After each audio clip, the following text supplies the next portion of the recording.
Yo, what's up, Foolys? It's your boy Othree. Welcome back to the Othree Exhibit. This is exhibit number 34. This is for the family, friends, and followers of Basil. We talk about his roots, how we met in college, and his life working with animals. Now for the story of Basil, post up and enjoy. Yo, what's up, Foolys? It's your boy Othree. Welcome back to the O3 Exhibit. This is exhibit number 34. I'm here with a special guest, one of my first friends in college. I'm gonna let him introduce himself. Yo, what's up, everyone? My name's Basil. Me and Omar have been kicking it since, like you said before, I guess what, 2013, like the first week of college. Yep. Yeah, Yeah, literally like the first. Yeah, like the first week, fool. it was literally the first week because I feel like I came to your room like on our first Friday. Yep. I think y'all fool, you met me before I was even 03 on campus. Like before my name, before I was even like telling everybody I was 03. Yeah, right, because we had that English class together. Yeah, and then we'll get into that to Yeah, how yeah, we yeah. met. Well, We'll get yeah. into the fucking Ohio Wesleyan University days and shit, but to begin every conversation, every episode, I do have like a set list of topics, like four central themes that I like to base my first episodes with people around. And the first one is about family, roots, and identity. And I'm a big believer that our story, right? Our story begins before we're even born. So my question to you is, where's your family from? How far back can you trace your lineage? Um, let's see. My dad's from New Jersey, but he was adopted, and he was adopted by uh, this dude who fought in World War II, came back, wanted to start a family. So he went and adopted my dad. And I think 6 months later, he adopted my aunt. And then unfortunately, he passed away like a year after adopting my dad. So then my dad was raised by a single mom in the 70s. And he grew up in Jersey, uh, went to college in Virginia. And then that's where he met my mom. And then my mom, she's from West Virginia, uh, and she went to college and kind of got out of the state. But I have a small family. It's not like I come from a giant family, and I'm an only child too. I'm the only kid, so Ooh. yeah. You said your pops. Let's talk about your pops real quick. Your pops adopted. Has he ever, or did you ever get the chance to kind of go back to the original, like the original roots? No, he. I mean, I got to see the house he grew up in, but all we know from his original parents was that he was Greek, and that's one of Okay. the reasons why my uh, dad adopted him because he was Greek, so he knew he wanted Greek kids. And I don't, we never talked. I don't know if they just couldn't have kids or what, but he went out, wanted Greek kids, went and adopted two Greek kids, and then that was that. But yeah, so I guess you could say so. My dad's side of the family is Greek, um, so he went to like the Greek Orthodox Church and everything like that growing up, and then uh, my mom's side's more mixed, I guess. They're like Irish, Catholic, I guess, but more mixed race. Greek. I remember for a long time that was one of my destinations, like my top destinations, because there's a big hip hop scene in Greece. Yeah. So have you ever been to Greece? Like yourself, have you ever been over there? No, I've never made it to Greece yet. I mean, I've been to Europe, but not all the way to Greece. Maybe one day. But yeah, I heard it's great though. My parents went, um, and I know I have relatives over there, but I don't think I've ever met them. Oh But shit. yeah, my mom and dad went and met them, stayed with them for a little bit while they were in Greece. And I know they want to take me there, but we just haven't planned it yet. So Mm. yeah. Well, speaking from somebody that could literally take a fucking plane right now and go visit all my fucking family members at a certain part of Mexico, It's a beautiful experience. I mean, obviously everybody's experience will be different 100%, Right. but having experienced that multiple times growing up as a kid, it was beautiful, dog. So if you ever get the chance to go over there and meet some of your relatives, I would love to hear about that.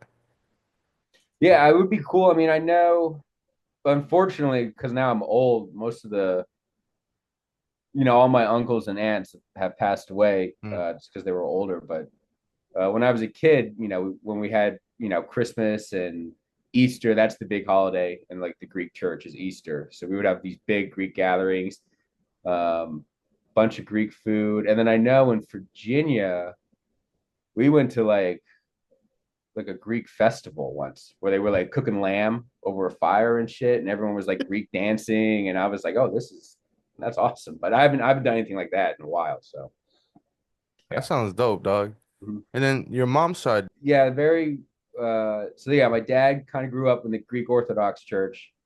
Um my mom's side, I don't think that they're she was raised Protestant, but they're also very, more religious than I am. But her family, uh, farmers in West Virginia, I guess. That's the most I know. Um, so yeah, again, they kind of just passed away, and I never really got to meet them. So like before I was born, I think my great grandfather passed away, so I never met him. Um, and then my grandfather, he passed away when like I left for college. So yeah, were you yeah. ever a curious kid growing up and was always like, "Oh, I wonder where I'm from." Did you ever have those kinds of curiosities as a kid and then eventually when you went into teenage years? Or was it just straight up like living in the moment? I'm American. I grew up here. Boom. That's it. It's a wrap. Um, yeah, I guess I always identified as like American. Like I grew up in America. That's the culture I know, So I like the most I know is like Greek food. So pastitsa, baklava, spanakopita. Like that's the most Greek I get. I do remember when what was that movie came out? Remember 300? Yeah. The Spartan movie. When that movie came out, my dad took me to see it, and I was probably like 12, 13, and he was like, "Yeah, yeah, you're Greek. Like that's your people. Like that's your origin story." And I was like, "Oh, that's pretty dope. Like that's That's great." me. I'm Yeah, fighting in the movie right yeah. I'm like, now. "Oh, I'm a Spartan. I like fought." I mean, what like that? Yeah, it's not the case, but yeah, What a way to introduce your roots, huh? yeah. Like, oh yeah, that's your people. But yeah, I never. Uh, it's hard for me to kind of relate to the Greek side, I guess, because I didn't grow up with those traditions. Like, my dad he was an altar boy in the Greek Mm. church. Like, he had to go and learn Greek. I mean, he had to go to Greek class to learn Greek. And he told me he hated it. And that's why I never had to do it. So, yeah, I was kind of lucky that they didn't make me do all that stuff. For me, growing up, dog, I was always like instilled in me, like, you're from here, you were born in LA. I mean, they weren't like my parents were like, oh, this is South Central and like da da da. Like that Yeah, came yeah, later, right? But like we're in LA, but we're like, cause my parents grew up on the same block in Mexico, and they were like, no, we're from here. Like this is where wait. your family's from. So your parents came here, right? Yeah, yeah, Born? yeah. So I was Yeah, born here first gen. My brother was born in 91. I was born in 95. So it was always like Spanish speaking only in the house, right? That was it. Um, Traditions. Obviously, it's easier because LA, such a big city, but there's fucking a big, what? It's like it's a melting pot, but there's like big sections of just strictly Mexican and Mexican culture. Obviously, as time went on, it started getting a lot more diverse. Now you see a lot of other Latino um ethnic backgrounds like, yeah. get joined into the mix, but growing up it was a lot more Mexican and but it was always like instilled in me like, okay, you're from here and these are your roots. Yeah. So that was always like one of the biggest one of my biggest it was a question that I didn't know I needed to get answered, right? Because it was never like I had any questions and it took me a long time to get answered. I would just immediately go with my parents like, "Oh, what about this? And what about my cousins? Hmm. And what about my uncles? And what about my aunts?" So, Yeah, I mean, I guess that makes sense. I mean, because both my mom's family's been here for a while. I think they can trace their ancestry like back to the 1700s, I'm pretty sure. And then my grandma, it's her dad that came from Greece. And so he mm. came to America like I think right before the Great Depression, like early 1900s. Um, So you got a lot of Greek in you. That's what you yeah, trying it's to say. yeah, and it's all from because my mom's side really doesn't like I don't think we have any family in Ireland or anything like that. Or I but mean, my dad, 1700s. That's a yeah, like they're not they're American, you know. They didn't really keep up with it, but the Greek side definitely kept up with it more. But by the time so you could say my dad was already like a second generation American, you know, because his mom and dad were born in America, then he was born. So it wasn't like they could go and look at a map and be like, yeah, you're from this part of Greece. It wasn't mm. it Yeah, wasn't like that. So yeah. It's and a I it's guess I a never really was that curious. Like I was like, oh, I'm Greek. Okay, cool. That's fuck all. it. Yeah, fuck Yeah, it. okay, Whatever great. you That's good to say. know. Yeah. I always I like having this conversation just because as a kid that was like a real big thing is like learn your roots, know where you're from, Yeah. appreciate where you're at now, Yeah. but know where you're from because it's not like my parents are fucking like fortune tellers or whatever, but they were just like you gonna you're gonna have to appreciate it, right? And then as time went on, you start realizing like damn. Like a lot of my homies, they don't have that luxury, right? Where their parents could be like, bah, bah, bah, because their parents were born here. And then, so I had a lot of like, homies growing up where their parents were young parents, right? So they were either second generation or they were Yeah. first gen, but their parents were born over there, but they were brought over here as a kids. And then as time went on, right, everybody's first gen or like second gen, but they're still connected to the roots. And as time went on, and then I started working with the youth, then you start noticing like the second and third generation kids, Hmm. and they were like, "Hey, where's your family from?" I was like, "No, I'm from down the block." Like, nah, fool, like, where's your family? Like, can you know where your family's from? It's like, oh, I just Yeah. know I'm Mexican. I just know that I'm Salvadoran or Guatemalan. I was like, oh, do you like? And then you were like, oh, you speak Spanish? And it's not on some like, oh, you don't speak Spanish. It was more of like with me growing up, it was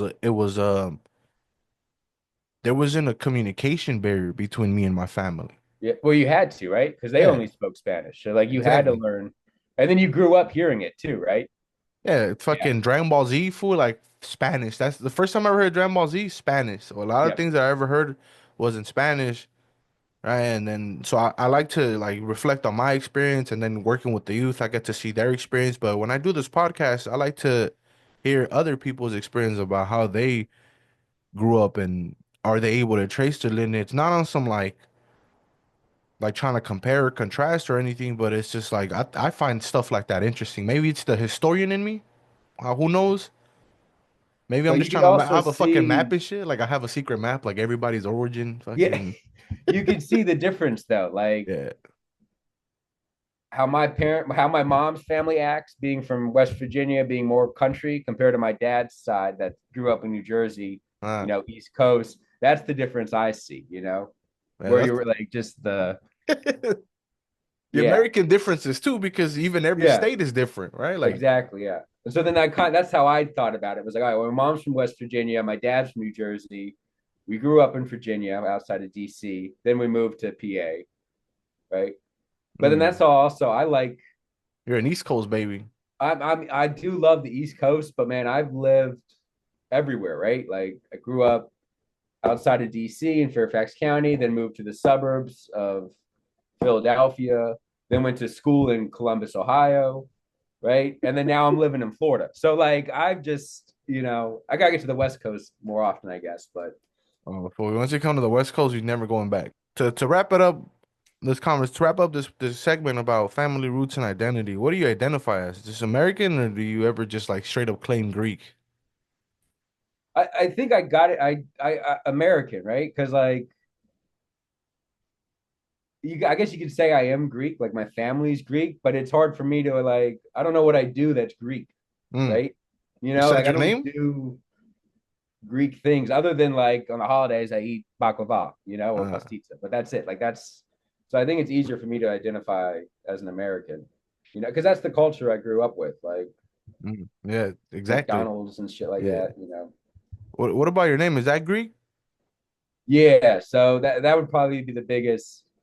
I go by Basil, right? But the real way to say it is Vasily. But Vasily. I'm too white to be introducing myself as Vasily. That's just Ah, not. You can't do that. you But then get that's tested and shit? also They're gonna start testing your Greek? yeah, yeah. So um but in the Greek family, the father and son, they just switched the first and middle name, right? So my dad is Peter Basil. I'm Basil Peter.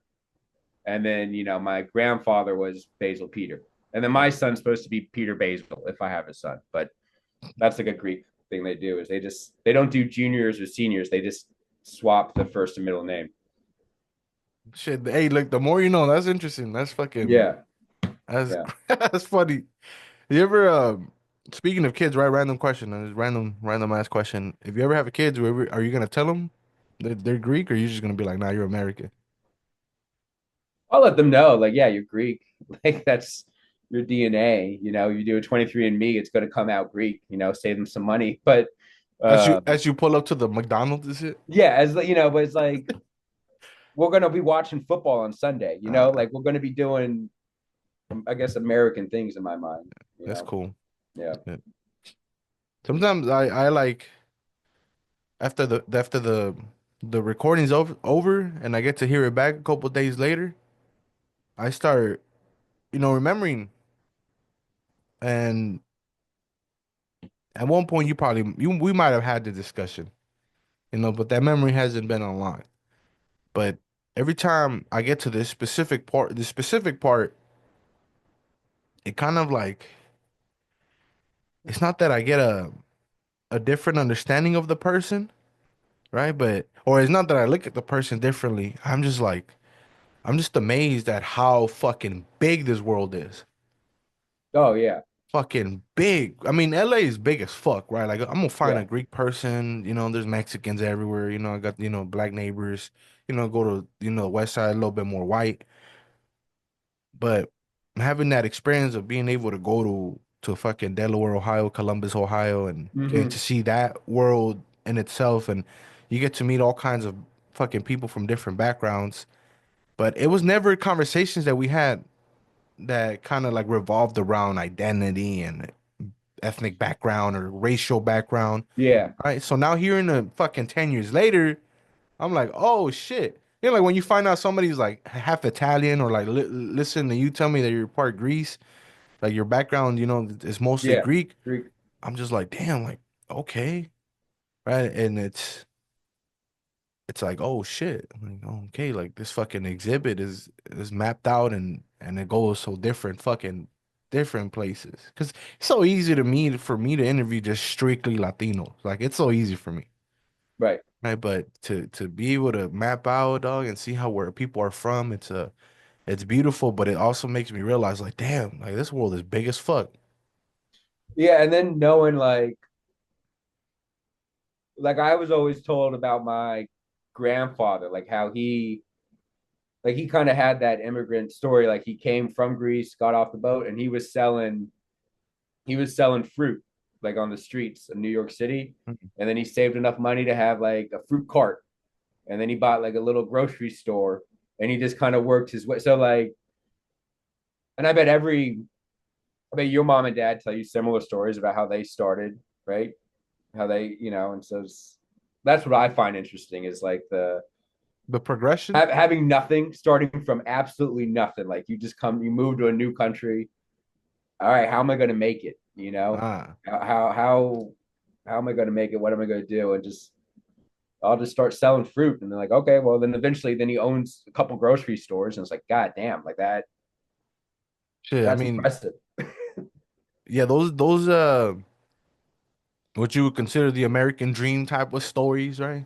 Yeah, Or the certain there's a certain group of people that arrive to this country and years later you get to see where they ended up at or with who they ended up with or what kind of material possessions they own now. And then you hear them talking, he's like, "Oh, I didn't have this, and that growing up." And I think for me, it was always also part of that conversation about letting us know, me, my brother and myself, knowing where we're from and how my parents grew up. It made us appreciate and be way more grateful for everything that we have right. because, my parents grew up in big ass families and shit. It was a different fucking life in Mexico growing up in the 50s, 60s. Mom was born in the 70s. So it's just like being grateful, right? I think being grateful is one of those things that was kind of really engraved to my brother and myself as part of like the maybe what you call the immigrant experience because they didn't have this shit growing up. No, and I was about to say, and you were the first, right, to go to college? Correct. So Yeah, like even doing shit like that, like that's not even normal for people over here. And I'm not saying that my people over here are not like adventure seeking people or that people didn't go to college, but it's rare for at least for me to find people that went outside of the state. yeah, and I was gonna add that, like, yeah, you didn't go to, a community college in LA or something like that. You went all the way The to fucking Buffalo, Ohio. Yeah. Ohio Wesleyan, which is like this small liberal arts school in Yeah, that shit is Delaware, Ohio. yeah, that shit is we'll get into that. I'm Yeah, excited yeah, to we talk see. about that. Yeah, well, yeah. I love talking about old experiences with old people that I met at old. But okay, so now you're born in Philly, right? Correct?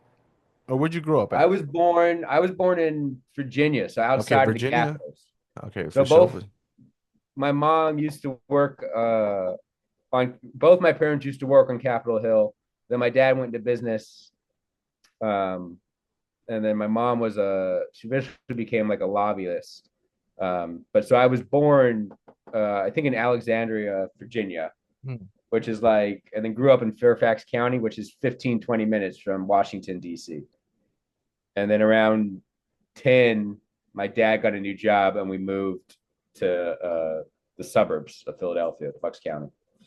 Okay, so now we're gonna get into your childhood and your K through 12 experience. So first 10 years, obviously elementary school era, right? We went Yeah. to elementary school in Fairfax County. What was that like? That was, dude, I feel like I had like the typical or like the childhood everyone wants, right? Like we lived in a neighborhood. My parents' house is at like the end of like a cul-de-sac. Mm. Um, and I remember like just riding my bike around and going to hang out with other neighbor kids and just playing in the woods, doing stuff like that. Like I remember like there was like a creek behind our house. And so we would go to the creek every weekend and just like play in the water or like Just kick try it. to make a dam. Like we would try to block up the creek or some shit. You remember you did stump stuff as kids, like, oh, Yeah. we could build a dam here and like divert. We would, just do stupid shit like that.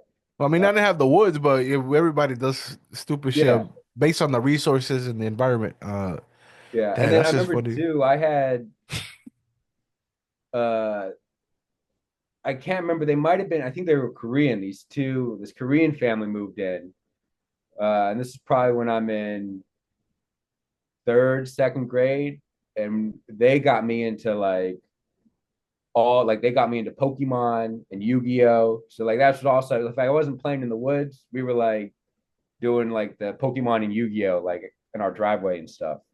Just So dueling and shit. yeah, we had decks and shit, and like trading cards and yeah. That's funny. Mm-hmm. You ever watch wrestling growing up? No, the WWE stuff. Nah, fool. No. That's just a wrap. Our friendship's over. Yeah, no. You were into wrestling? Fool, that's my favorite thing. I never. How did I not know that?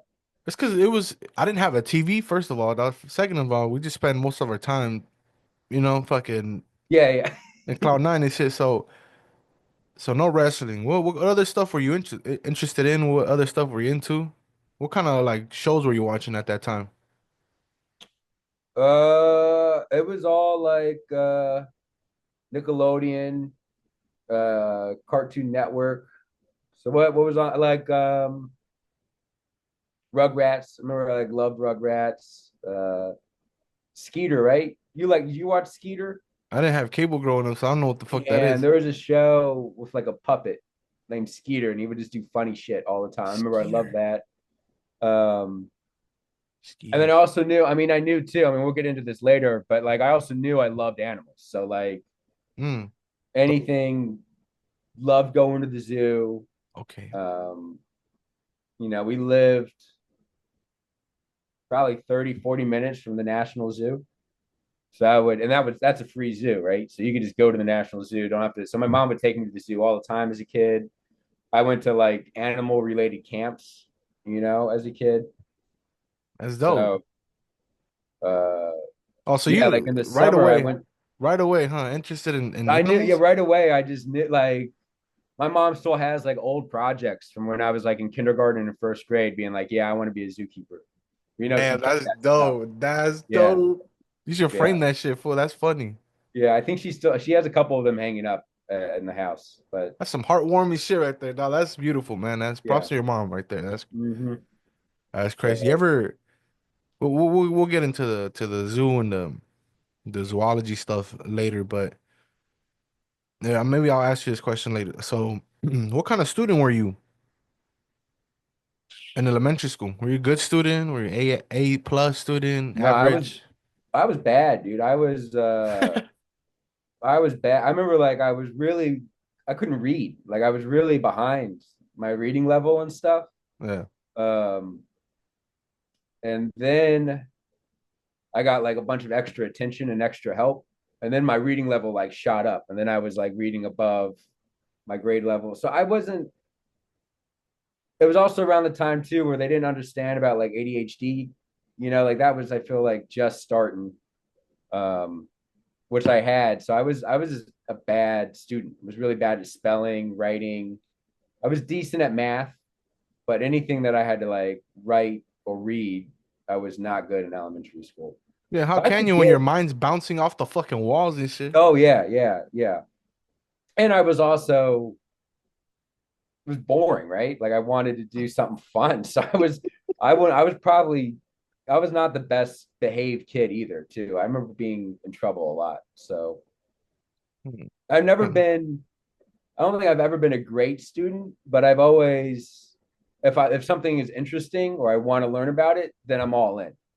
And That's a so it was just kind that's of a finding, classic ADHD story right yeah, there if I've ever heard one, right? yep.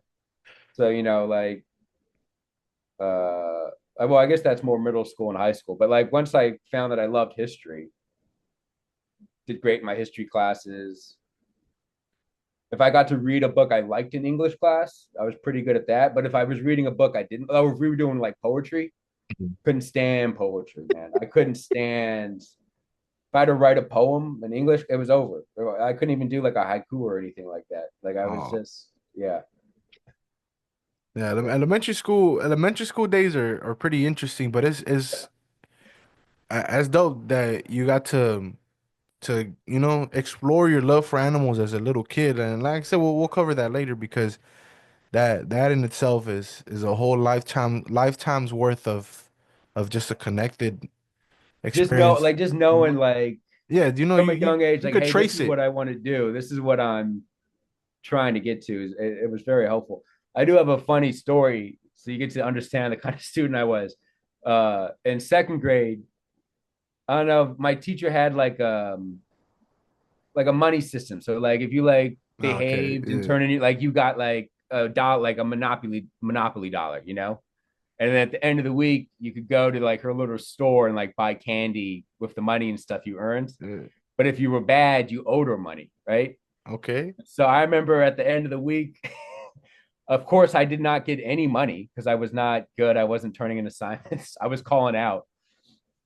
She came to me at like Friday, and like all the kids are going up to like the store to like buy candy and shit.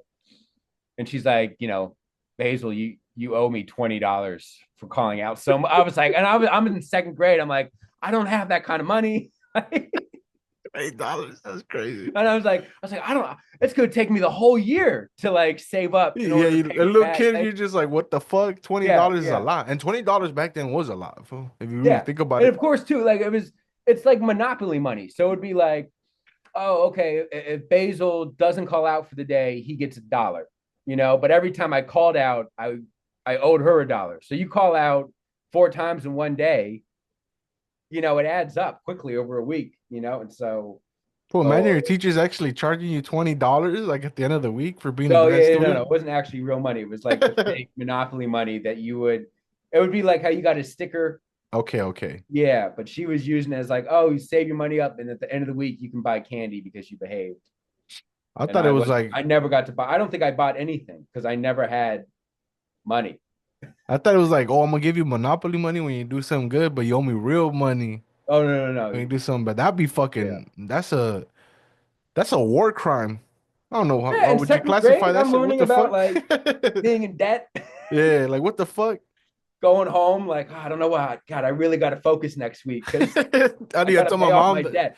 Yeah, how do I tell my mom that I owe her 20? I owe my teacher Yeah. $20? Like, dude, what the fuck kind of little as a little kid, your imagination just it Yeah. runs wild. It And it also runs. sucked too because you saw all the other kids Oh, making that's money. just It the was worst. infuriating. It was like, oh, so everyone else is able to do this. I'm just the only one who can't figure this out. So, but yeah, you asked about me as a student in elementary school. That was me. That's your story summarized. Yeah. And then you okay, so now you get to middle school. What changed? I think middle school, like we started to realize like about the ADHD and so like we started coming up with techniques on how to handle it, and like getting like if I had to write a paper like in class, I got to use a computer because my handwriting was so like we started getting like stuff like that, like Mm. tools and stuff to help me do better. Um, and I guess you could say I never thought of myself as like really smart or anything like that, but I was in like honors math, wasn't in honors English or anything like that, but I was on track to be like an honors math student. Um, yeah, but then again, I was also just a problem in the classroom. Like I was always getting in trouble. I was always in the principal's office, always getting in school suspensions, getting Saturday detentions. I remember In middle in school? middle school, yeah, in middle school in seventh grade, my social studies teacher, I was like talking to my friend, and he was like, "I basically you got to stay after class. You got detention." I was like, "Oh, I can't today. I already have detention with the English teacher, And I'm not joking, Omar, man. I was booked for the whole week. Just Like detention? I couldn't go to his detention because I already had detention booked for the whole week. That's fucking crazy. What the fuck? So I like yeah, yeah. And then that's also when you start. How the fuck do you well how'd you make that up? He didn't. He kept trying. Like it was like a Tuesday, and he's like, "Are you coming tomorrow?" I was like, "No, I can't." You come in Thursday? Oh, I can't. Friday? No, I can't. And he just gave up. Like he was like, "All right, well, clearly you're already getting punished for doing the exact same thing in other That's classes." stupid, dog. Yeah, it was, dude. I started like a damn. I don't know what I can say on here. We had like a food fight on a bus once. The Like on statute the of bus, limitations is over, dog. We're good. yeah. Right? Like I just the shit I did. Like we started a food fight on a bus. Um, yeah, I can't. We used to just yelling random shit. We would just yell random shit all the time, just to get, Just to get attention. Fool. just to get attention, just to piss people off. Like it's getting making someone mad in middle school was the funniest thing. Like getting a teacher to freak out and yell was just one of the funniest things you could do. The So Medal of Honor. yeah, yeah. You Um, I know in middle school, I don't know how it is over there. Is it a cultural thing, whatever? But were students moaning? yeah, that's what I'm saying. Like that's that. Yeah, yeah, dude. Like 100. I know exactly what you mean. Oh It's like shit! you, it'd be you and your buddy, and you would try to like just be a little bit louder. And you just You know, moan in because the you and your back, buddy would be in the back of the class just snickering, moaning. and then finally it got big enough that the entire class heard it. Yep. Um, yeah, man, it was just What were we up to, dog? Straight yeah, up. it was stuff like that. And then middle school's also that's when I started. That's when I started getting into sports. So I started playing football, basketball, um, oh, and wrestling. I started wrestling in middle school too. So I think that helped a lot too. Like I could start, like I knew I was bad at school, but I was good at sports. So like, uh, yeah, that's where Then my focus was on, was doing they stuff never like take away those sports privileges due to your behavior. I didn't play sports, fool, so I don't know how that. that works. Not in middle school. I'll be honest, in middle school, like I was almost too big. I was like too fat to play middle school football because you had to be under like 170 pounds or something. So I would have to lose weight in order to play football, like What play the Pop fuck? Warner football because I was already so big. Um, but no, my middle school grades never. I was never doing too bad in high school. It happened my senior year of high school, only because it was after I got into college. So I was like, oh, I don't need to care about classes anymore. And then I remember I wasn't eligible for like a lacrosse game, but that was the one time my grades affected me for sports. Yeah. Sports, getting in trouble. I didn't ask you this in your elementary school when you were covering your elementary school years. What kind of music were you listening to? I'll be honest, I wasn't a big music guy. Like I wasn't it really wasn't until middle school, and that's in middle school I discovered like hip hop and rap. Okay. And then that's kind of when I discovered Eminem, like fell in love with Eminem. And this is probably like I don't know how it worked uh, in LA, but for me, middle school was grades 1 through 5th, or that was elementary school, right? The same First to way. fifth grade is elementary school, and then middle school was just sixth, seventh, and eighth. Yeah, exactly the same So it way was over here. around like fourth, fifth grade that I started getting into hip hop. Okay, Um, so late elementary, early middle school. yeah, Okay. yeah, I and mean, then at I the time, moved. were you listening to Lil Wayne? No, and I didn't like Lil Wayne until I went to college. I don't know why. Okay. I think because everyone in my school liked him, and I was like, well, I can't like him.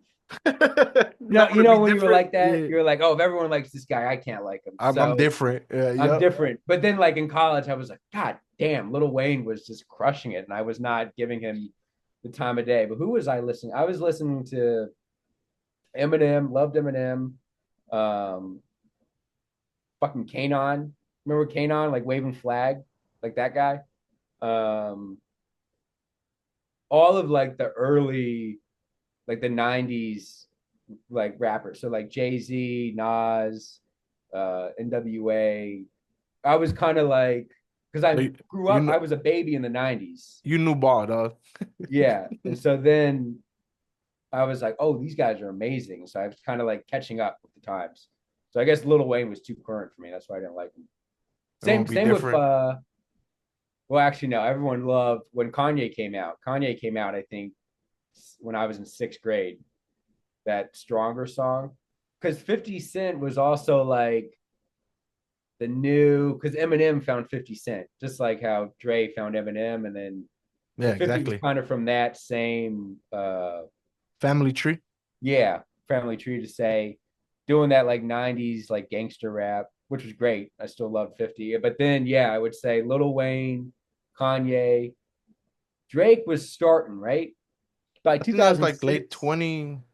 I don't know. I'm not a Drake fan, right? Not because of some LA Kendrick versus Drake shit now, but even back then I was never a Drake fan. Not because like any like, oh, he's from Toronto and I'm from LA, or I couldn't get into his music. And then I found It out that was he was a like fucking actor, it and I'm was like, more nah, fuck dance this fool. music, right? Like when he it Dude, was all dance. It wasn't to me like good I don't know, fool. I don't hip hop. It was more like dance, something to play like mainstreamish. yeah. I feel like I heard a lot of Drake like at school dances and stuff, you know? I can't sit here and tell you I remember any Drake being played in middle school. We're the same age, right? So I don't know. So maybe it had to do with territory because obviously in middle school I you think moved. because you grew up going to school like in LA, right? Like in the city. Yeah, yeah, yeah. Yeah, completely different. I'm in the suburbs. So Well, because like by now you moved to the burbs of Philly, right? Where'd you yeah, go? Was yeah. it Philly? Yeah, suburbs of Philadelphia, Bucks County. You know, anyone who knows that area, you just say Bucks County. They'll be like, "Oh, okay, I know." Oh, and then I guess you should know. I live like the town New Hope, the town I went to school in. Um, it's like a gay town. It has a huge gay community. So that was very, Eye-opening? when you were, it wasn't even eye opening because I was too young to kind of question it.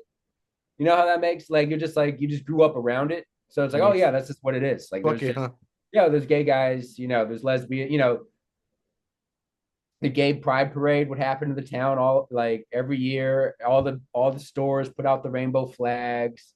And Before it this is became like mainstream, before it was like, before it was yeah, this is like back with George W. Bush and the war in Iraq and where I grew up, it was very acceptable to be gay. mm, It wasn't even like questioned. It wasn't frowned upon. People weren't whispering about it. It was very out in the open and very normal, you know. And then I was also kind of my parents raised me that like there was just nothing wrong. Like there's this like I remember we had gay neighbors as a kid too. And they would come over and eat dinner and yeah. So but uh the other schools gave us a lot of shit for that, Like so when you would go play football against another school, they'd be like, "Oh, that's the school from the gay town." mm. So yeah, Oh, you probably heard some ridiculous shit.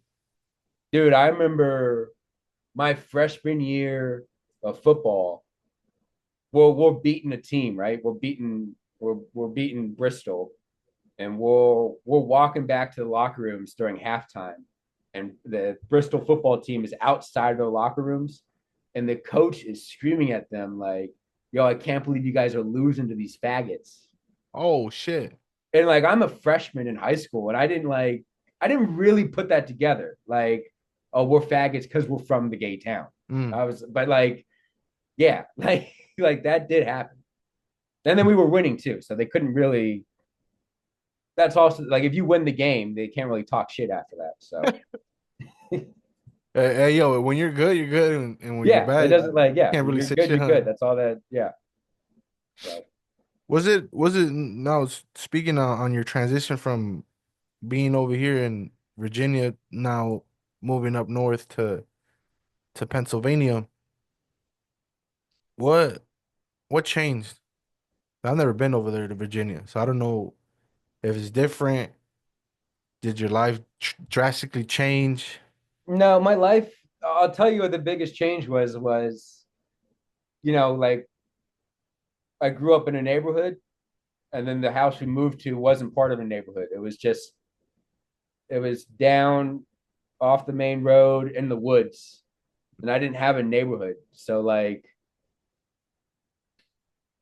trick or treating was weird. Like I remember my mom took me to a neighborhood that I didn't live in to go trick or treating. So Oh, what the fuck? that was Like, who the fuck is this kid right here, right, huh? right. And I'm like, you just park on the side of the street. And my mom's like, all right, go. And I'm like, where are we? We're like, this is a random neighborhood that we're just going door to door to asking for candy. Um, so I would say that was like the biggest difference, I think, was neighborhood to no neighborhood, you know? So like I could just go outside, get on my bike and go find kids to play with. I couldn't do that in the new house. But it was all right because that was also the time of like Call of Duty 4 that just came out. So like Xbox and video games, like the online multiplayer. So I was like, all right, so I'm not, wasn't like I was lonely or anything like that. You had online friends and shit? Yeah, well, it was weird because I knew a bunch of kids from school, but then I would like play with one kid from school online, and then he would introduce me to all his friends. Like that's how I became friends with the kids in school, Mm, was playing video games with them online, and that's then going to dope. school and be like, "Oh, you're this guy. You're who I played with last night." And it's like, "Oh, okay." So And you know each other based off of the gamer tag and shit like yeah, that? Yeah, all right. yeah, That's exactly. fucking dope. Yeah. I didn't ask you this. Elementary school. What elementary school did you go to? What was it called? Hunt Valley. Hunt Valley. And then Hunt middle Valley. school, what was the name of your middle school? New Hope Soberry. Okay, for sure. Middle school, interesting time, 6 through 6, 7, 8. Transition right now. You're growing up, voice gets deeper, dog. Right? You're fucking going through puberty or the beginning. I don't know how far into that. That started happening. So you start noticing, girls, I'm pretty sure. Yeah, oh, yeah. Right? So like shit changes. You said no, you said you had neighbors, but they weren't like directly next to you, right? No, like it was. I don't know how to describe it. Like imagine a road, and then like No, you're talking to the wrong person. yeah, it's hard to describe my first set. Like I had neighbors, but we didn't. I never met the neighbors. Like they were Ah, just the house up. Like it would be inconvenient to walk to their house. That's how okay. far they were. If that makes sense. So it's a little Um, mission to go to your neighbor's house. yeah, and then like Because when you say the word neighbors, you thinking like next you're door, like thinking like the house right? right here Yeah. that you could just walk over, ask for like a cup of sugar. No, no, it's a 10-15 minute walk to Oh get to the hell neighbor's no! house. What the Yeah. fuck? Oh, you're living in the fucking in the middle of nowhere type shit. Yeah. But it was nice. It wasn't like shitty shacks in the woods. It was like these big secluded houses. And you probably didn't want to hang out with your neighbors. That's why people bought these houses, is because they wanted to be away from everyone, you know? Silence and yeah, Yeah, away from silence. everybody. Yeah. Sitting on the deck and not hearing anything, like it's just the woods and like birds chirping. I feel like I'm getting to that point in my life. Anyways, So so now you get to high school, right? You say you listen to hip hop now. You're playing sports. Are you still a bad student, or your grades started picking up? Because I mean, you made it to college, dog. yeah, it depended on the class. So I will say what happened was like in middle school, like I was saying, I was in the principal's office all the time. I don't know what happened. I got to high school and I did not get in trouble anymore. Like I Mm. don't know if I just matured or what. I think it became you wanted to start impressing girls. So you like shut up. You stopped doing stupid shit in class. So that helped. I wasn't getting in trouble in school anymore. And grade wise, I was doing really good, except for my science classes. So, like, I remember chemistry. I'll be honest, chemistry, I paid. That's also, I got my first job. So, my freshman year of high school, I got a job as a busboy at like this fancy restaurant, making way too much money, making like 60, $80 a week. Oh Um, shit. yeah, it ruined me. And so I would pay kids to do my like chemistry homework, but every other class I was doing fine in. I was doing fine in my math class, crushing it in history classes. I was taking, AP European history, AP US history, um, doing good in like algebra, geometry. But it was just the English. It depended on the English class. If I had to like write papers, I couldn't do it. But then my science classes, chemistry and physics, just ruined me. I think I got like C minuses in those. But that's So, how it went. Like I would get like an A in history, A in math, and then a C in science. So then I was like a B student. Okay. That, you know, See, science is cool to hear about it, and you get to see the yeah. fool, the cool, like funny experiments. But when you study it, at least for me, I was like, nah, this ain't for me. Like I knew right away I was never gonna be a scientist. Never, dog, never. It depended too, like environmental science, biology. Okay, I was doing all right. But then once you got into chemistry and physics, because physics is just math, it's just Fuck that shit. gravity and like formulas and plugging shit in. Weird ass graphs and shit. Like fuck Yeah, that. and you kind of started having to know calculus. That's when I fell off. But I knew I wanted to go to college to get a science degree because everyone told me like, oh, you need a science degree in order to work with animals. So that's kind of the reason why I had to kind of stick with these science classes, Okay, just because I okay. was like, oh, I have to be good at this because I got to go to college for this. Also, Where you knew like I right didn't, away. You knew right away, oh, I even in high school knew, too. yeah, I always knew that it was going to be animals. So there was never like a fall off period where you kind of like find something else and like, oh, maybe this is it, and then you move back to animals. It was always animals. It was always animals. Maybe in college when I like had to change my major, I was like, that goal might not work out.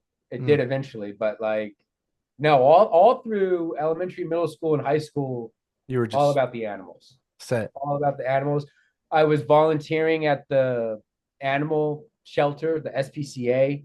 So I would get on my bike, uh, ride to the SPCA and clean like the dog kennels and stuff for free, just because like That was I it. That wanted was to your do that shit. and I knew it would look good on my resume. Like, Ah, that's yeah, dope. That's yeah. dope as fuck. So, What kind of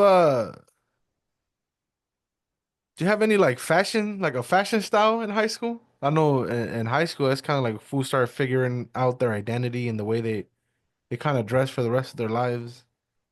um, no, man, because I was big, dude. I was by like sophomore year, I was 250, 260.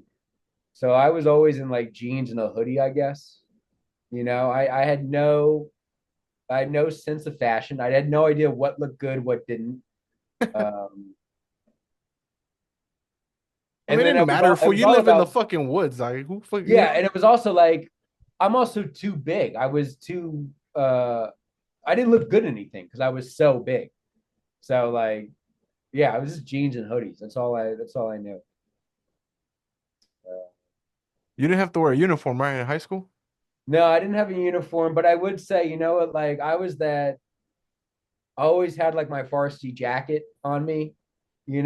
That's like You're what a I would jock say. for what? For what? You're a jock or what? I guess so. I mean, yeah, because I was on the football team, I was wrestling, but in my mind, I was bad. Like in Mm. my mind, I wasn't athletic. Um, so I didn't consider myself a jock, but I guess I was because I hung out with the jocks. I worked out, played the sport, but I never considered myself like because when you think of jock in my mind, you think of like that movie Bully, You like think give of me your lunch Chad money. Yeah, and I'm built just like that built up, wasn't. Yeah, fucking that bumping wasn't into that people and wasn't shit. me. Yeah. Yeah. So It's funny how everybody has their own like way of explaining jocks, but everybody gets the same image. yeah, I feel like that's that American culture, right? Like jock is such an American thing in my mind. Varsity jacket asshole. Varsity jacket, yeah. Maybe not So an asshole, but the way they carry themselves is asshole-ish, right? Look, I yeah, didn't I yeah. didn't have sports in my high school, so I can't sit here and be like, I was around jocks and shit, but we had uniform dog and in my high school was way different. You feel me? So when I hear about other people's high school experience, like how typical it is, a part of me always wonders like, damn, would I have survived in an environment like that? Because there's high schools out here and a lot of the high schools over here, like the traditional high schools, at least in South Central, that shit at that time, like it would have been easier to join a gang. Yeah. Okay, yeah, because both. How big was your high school? Right, we went to small high schools, right? If I remember that Oh, correct. well, my high school on a good day was 130 kids, All four grade levels. all four grade levels. Oh My high, my! So you went to a smaller school than mine because well, I went to, my high school was like 400 total, about yeah, 100 kids in every class, and it okay. was real because of the town I grew up with. It was a small town. So these kids have lived like they've gone to school together their entire lives. And then I moved there in fifth grade. So I was kind of like a not like an outsider, but I didn't grow up with these kids, you know. And But technically, you were an outsider, maybe in their eyes. Maybe they never saw it like that, yeah. but Eventually I found a group to hang out with, you know. But yeah, like I remember like maybe at first you were an outsider, and then oh, eventually you kind of 100%. became I a part of the remember family. at first, especially like that's hard, dude. Being like a brand new kid in a brand new school, that's not big. Like everyone already knows each other. They already go to each other's houses. Like, who the fuck is this for right here? Who's this new kid from Fairfax County? You know, so I never got to experience that shit. I did. No, I went to something called a charter school. I don't know if you guys have that out there. A charter school. yeah, It no, was, we got charter schools. So oh, okay, so yeah, I went to a charter school, so it wasn't really like people that grew up together. It was people. It was like students from different parts of South Central yeah. that would congregate in one school by USC. It's actually by the college, and I know you probably never been to LA, but USC was around the corner. So this was around the time where even USC started expanding, public, transportation started expanding. But LA will always be LA, will always be, a fucking a melting pot. And it was students, mostly Latino, mostly they were considered Hispanic, obviously on the paper. But it was kind of Um, hard to be like, oh, I grew up with this fool, this fool, this fool, this fool. It was never like that. I didn't have any. Well, because I even went to a different middle school, so like I didn't have like my homies with me. I had to make new homies in middle school, and then I yeah, went to yeah. high school. I had to So make even new homies. So I can't be like, oh, I got homies from fucking kindergarten that I'm still cool with like that, like yeah, that. I don't have that. but and that was the other thing. Like the town was so small. Like the teachers would be like, "Oh yeah, I had your older brother 5 years ago." You know, Yeah. like One of those. one of the we had teachers who like taught the dads. Yeah. Like that's how old some of my teachers were, where they'll be like, "Oh yeah, I taught your dad when he was a kid." So yeah, small town, um, and then that's weird. So like your school was like a mix of all of LA, basically. Just South Central, just like Just, just the hood, just the hood, but like you didn't go with to like that school with occasional. your neighbors, right? Nah, Because because yeah, my neighbors, at the time they went to a different charter school, and then some of them went to the public high school. And so yeah. there was because out here in LA, fool, there's schools everywhere. Like you think I'm lying, dog? There's a high school and there's like two, three high schools in every zip code. Small charter schools that might not even have like a regular building. Like I went to a fucking my high school was like a sweatshop, dog. Like it was back in the day. That's what we called it, a sweatshop. But there used to be like a garment factory kind of location that was turned into a school. And then my senior year, we moved to a fucking building in downtown LA. Our main entrance was the emergency exit of the fucking building, bro. It used to be a bank. There used to be like a bank vault in the fucking third floor. Like it was crazy, dog. Like it was like you think people think I'm fucking lying when I tell them that I didn't have no traditional high school experience. That shit was way out. We had windows that couldn't open, right? Like That's it wild. was No, I can't. it was prison in there. My senior year was prison, fool. No, I can't That shit picture was that. horrible. Yeah, no, I can't. I can't relate. Yeah, it's hard. It's hard when I tell people about my high school don't even exist anymore. That shit shut It's down in gone. The charter 20. school. Yeah, it shut down in 2015. A couple Damn. So years after I you were like left. one of the last ones. Yep, exactly. Yeah. I left that shit and it was like, boop. Nah, I went back and I try to push for the school to stay. Different high school experience though. Pennsylvania.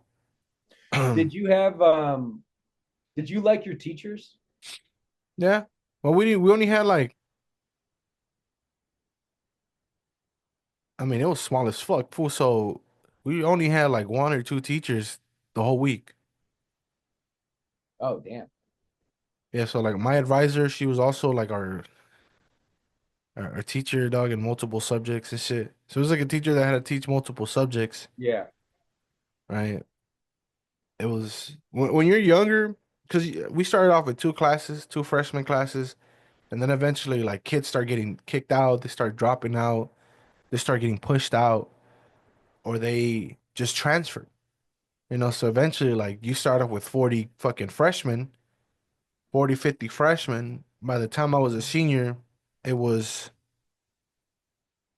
20 kids. So when I graduated, So dog, when we you walked the lost stage, half. Yeah. yeah, so when we walked the stage, it was only 13 of us. Damn. So that was a big difference. But when you're a freshman, you also have like two or three teachers. Then eventually it just becomes like one or two. So like I know you didn't play sports, but let's say you did want to play sports. No, I Did didn't. your Fool. did your school have a team or did you have to go No, play? we didn't have shit. So Only how was it? thing, Did you have to go play for like the public school? nah, like there was just like you had the only thing you had available. I don't know anybody that plays sports now that I think about it. It was like the soccer fools, right? The soccer fools that had those leagues at the park. Oh, it was all like rec. Like Yeah, it like wasn't rec like leagues at the park. varsity. That was it. And then sometimes we would go and fucking go to the park ourselves and just fuck around. Like that's all we had, like fuck around and shit. Like Yeah. little soccer games in the random streets or at the park. I mean, I wasn't really at those sporting fucking gatherings and shit like that, just because I wanted to go get high or I wanted to go work. Eventually, working with Yeah. music and working on music and stuff like that. So it was different. It was a different, like even inside that school, I just always felt different because all these fools kind of had like, you know, they had like a similar experience. I just feel like when I found hip hop and I found rap, it kind of like pushed me in a different direction. No, I just asked because if I didn't have sports, I don't think I would like that's what kept me focused, right? Like that's why I was like, oh, I need to go to school because I want to go play football, right? Like I want to go to football practice, Yeah. right? I didn't want to go to school to like I wasn't excited to like, oh, I get to go learn today. I was like, oh, if I go to school, I get to go to football practice afterwards. So I'll go to school. But if I didn't have sports, I don't know what I like. I really don't know. It would have been I probably wouldn't have gone to college, honestly, if it wasn't for sports to kind of keep me focused. I So just think for me to finally to wrap up this high school segment for me, what helped me out was school was easy for me. So I never had to worry about academics, so all the classes were easy for me. And even like the classes that I didn't like, I still somehow managed to get an A, copying homework from somebody. But when you have a certain academic experience, they start pushing that college narrative to your parents. It's like, oh, maybe your kid can make it to college, right? yeah. Because I had a certain experience I mean, it was easy for me. I was getting great grades, not good grades. I was getting great Well, the A the path pluses was and shit. really like easy, right? Like the Yeah. path was very like, oh look, his grades were good. He can easily get into college. Yeah, so I had that going for me, but for the first 2 years of my high school, no, like maybe like a year and a half, maybe I'm gonna just say the first year, because by the end of my ninth grade, my freshman year, I fucking started rapping. But after that, like it was either I'm working on music after school, because I would finish my work during school, so I didn't have to do homework at home. And even when I did, I would go early in the morning and try to copy Yeah, from somebody or actually do it. So now I would go home, I'd be chilling. Right, like either watching wrestling or working on music or watching a lot of movies. I was getting into watching a lot of movies, or we go kick it and get high. yeah, So I didn't have sports, but I had a stupid amount of different activities that I could participate in. I just So for me, I personally didn't want to be home, but it was the music that would make me go home because I knew that like, oh, I get to, I get time on the computer today that I could actually work on some music. And You're probably like, were you like writing lyrics like in school and like, oh, I can't wait to go record that or no? you know what? I was never that fucking fool that was locked in writing lyrics to myself in a corner. You know me, fool. I was always Yeah, fucking you're out, you're social. doing stuff. I'm Yeah, you're social. not Like I have to be intentional when it comes to my music. I have to actually like lock in and be away from the world. When I'm in the world, I'm being social and I might be listening to music, but I'm not thinking about writing music. I'm like in survival mode. Because I'm fucking when I'm writing music and it's probably like when you work with animals, I'm in flow state, so I'm focused on one thing. right. When I'm not focused on that, I'm focused on trying to survive. So when I'm trying to survive, I'm not thinking about writing lyrics. I might think of like a theme, but I that's as far as I go. Damn. Damn. No, that's wild. Because Okay, I so remember you telling me you went to like a small school. Like I remember knowing like yeah. you had like a small class of this small school. But I don't think we ever talked about it like in this much detail before. It was different. Real different. I have some of the previous episodes. I interviewed some of my friends that I met while in high school, and everybody had a different experience. There was not like it wasn't just because it was a small school and they could pay attention to you. It was easy for them. A lot of my friends actually had a hard time in high school because it's like a system thing, right? Like if you have a small school, it is only going to work for certain students. If you go to a big school, it's only going to work for certain students. Right. That's the Right. education thing, like the whole argument about big classes and small classes, big schools versus small schools.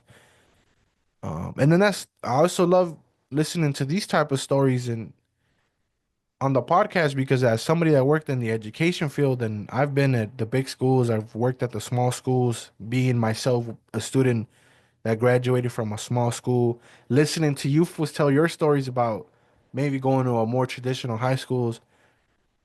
It's also like makes me realize it gives me perspective of the world. Like, nah, not everybody. It grounds me because I reminded every time every week that's like, nah, fool, not everybody had an experience like yours. Everybody's Yeah, story is unique. I always was like, I wish I went to a bigger high school, you know? But then I was like, damn, like maybe it was good I went to a small high school, you know? Maybe I would have been lost in the crowd at a bigger school. So, I'm actually a lot of people I met that I talked to and we fuck around and shit, but I'm actually grateful that I went to a small school. Made it easier to survive at OWU.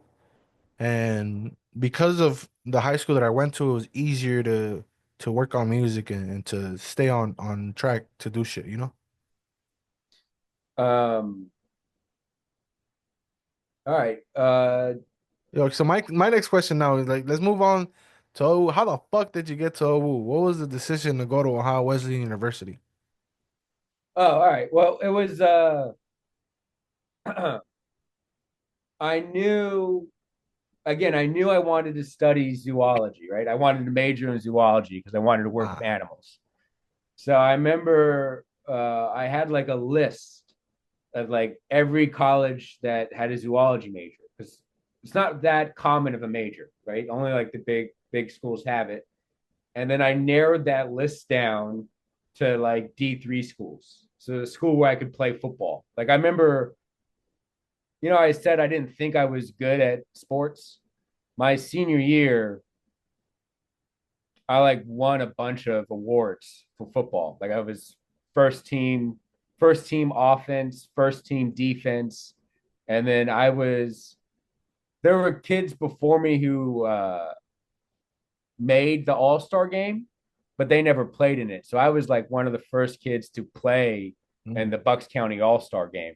Um, and so once that started happening, then I was thinking like, oh, I could continue playing football. And that's really a big thing that motivated me to go to college, which was like, oh, I want to keep playing football, go to college, major in zoology, because that's going to help your animal career. And so, I had a list of all the schools that had zoology, and then I just narrowed it down to all the schools that had D3 football programs. And then I knew I didn't want to go to the South. Like I knew I wanted to stay up north. And so then the list kind of gets cut in half. And Ohio Wesleyan was one of the schools on the list. And my family took me out and we went to like Bucknell and Missouri and Ohio Wesleyan, Drake. Um, what's the one in Pennsylvania? Westchester. So I went and saw all these schools, and Ohio Wesleyan, I think, really stuck out for me the most. And so that's kind of why I chose it. Was it was like, all right, like out of all these schools I've seen, I like OWU the most.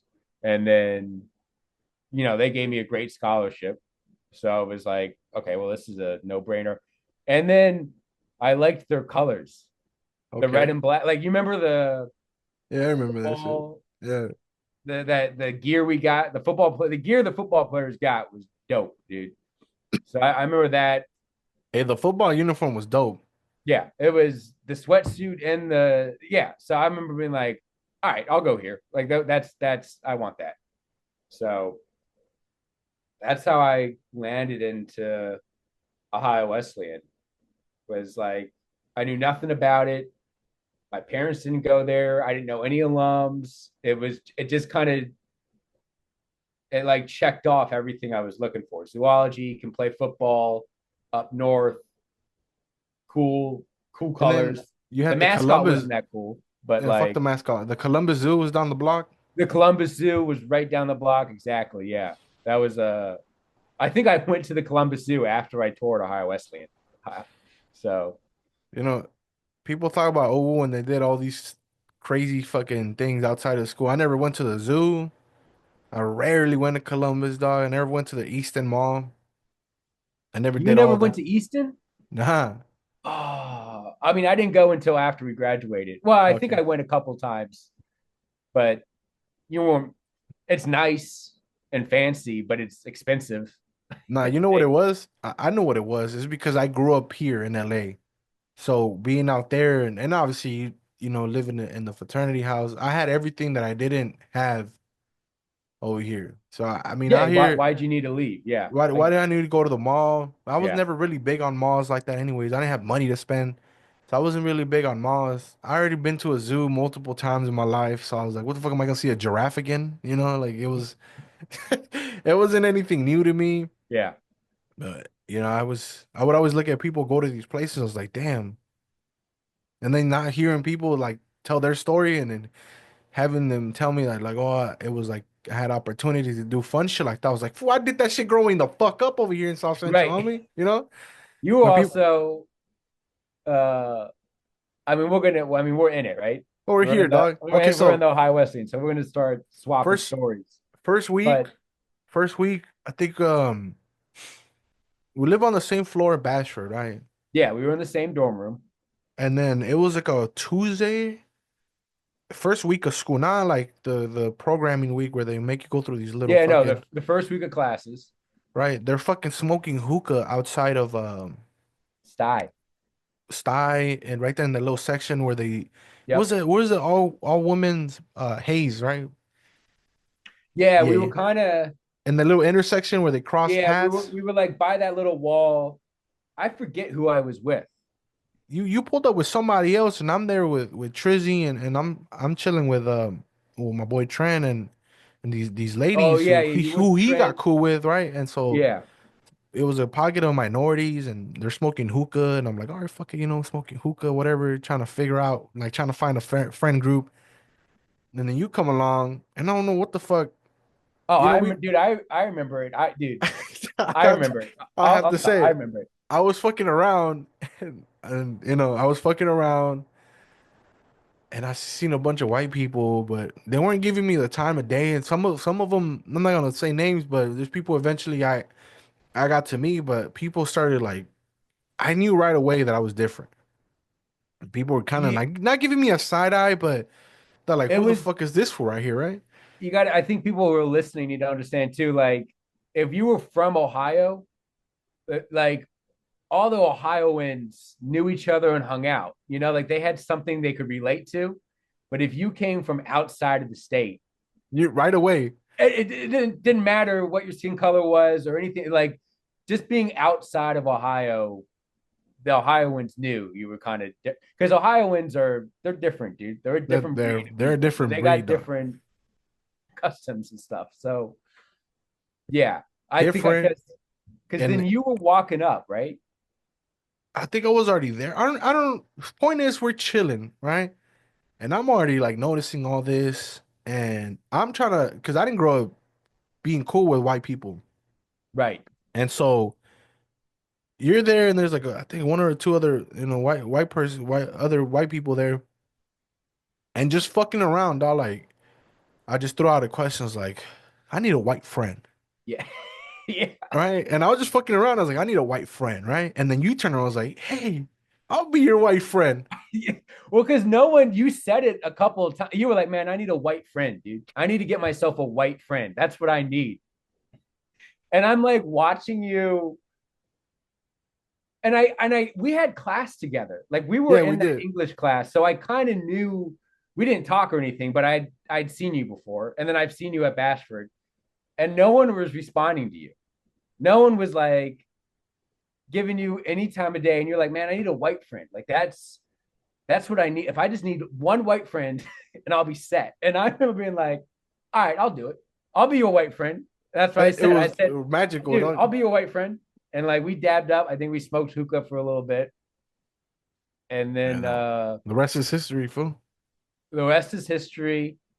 The next day, because I think it was, This was like a two. I think it was the same day that we had that English class because English I class think was on a Tuesday. it might have been Thursday, because I feel like the next day was a Friday. And I came to your room after I was done. It was like lunchtime and we were done with our classes. Remember you would have like 9, Yeah. 10, 11 a.m. and then you would be done with classes. No, I So had. I came to your room with a joint and Yeah. was Oh, like, yeah. I I remember was this. like, yo, Yeah. Yeah. you want to come smoke with me? After the night before, you were like, I need a white friend. And I was like, all right, I'll be his white friend.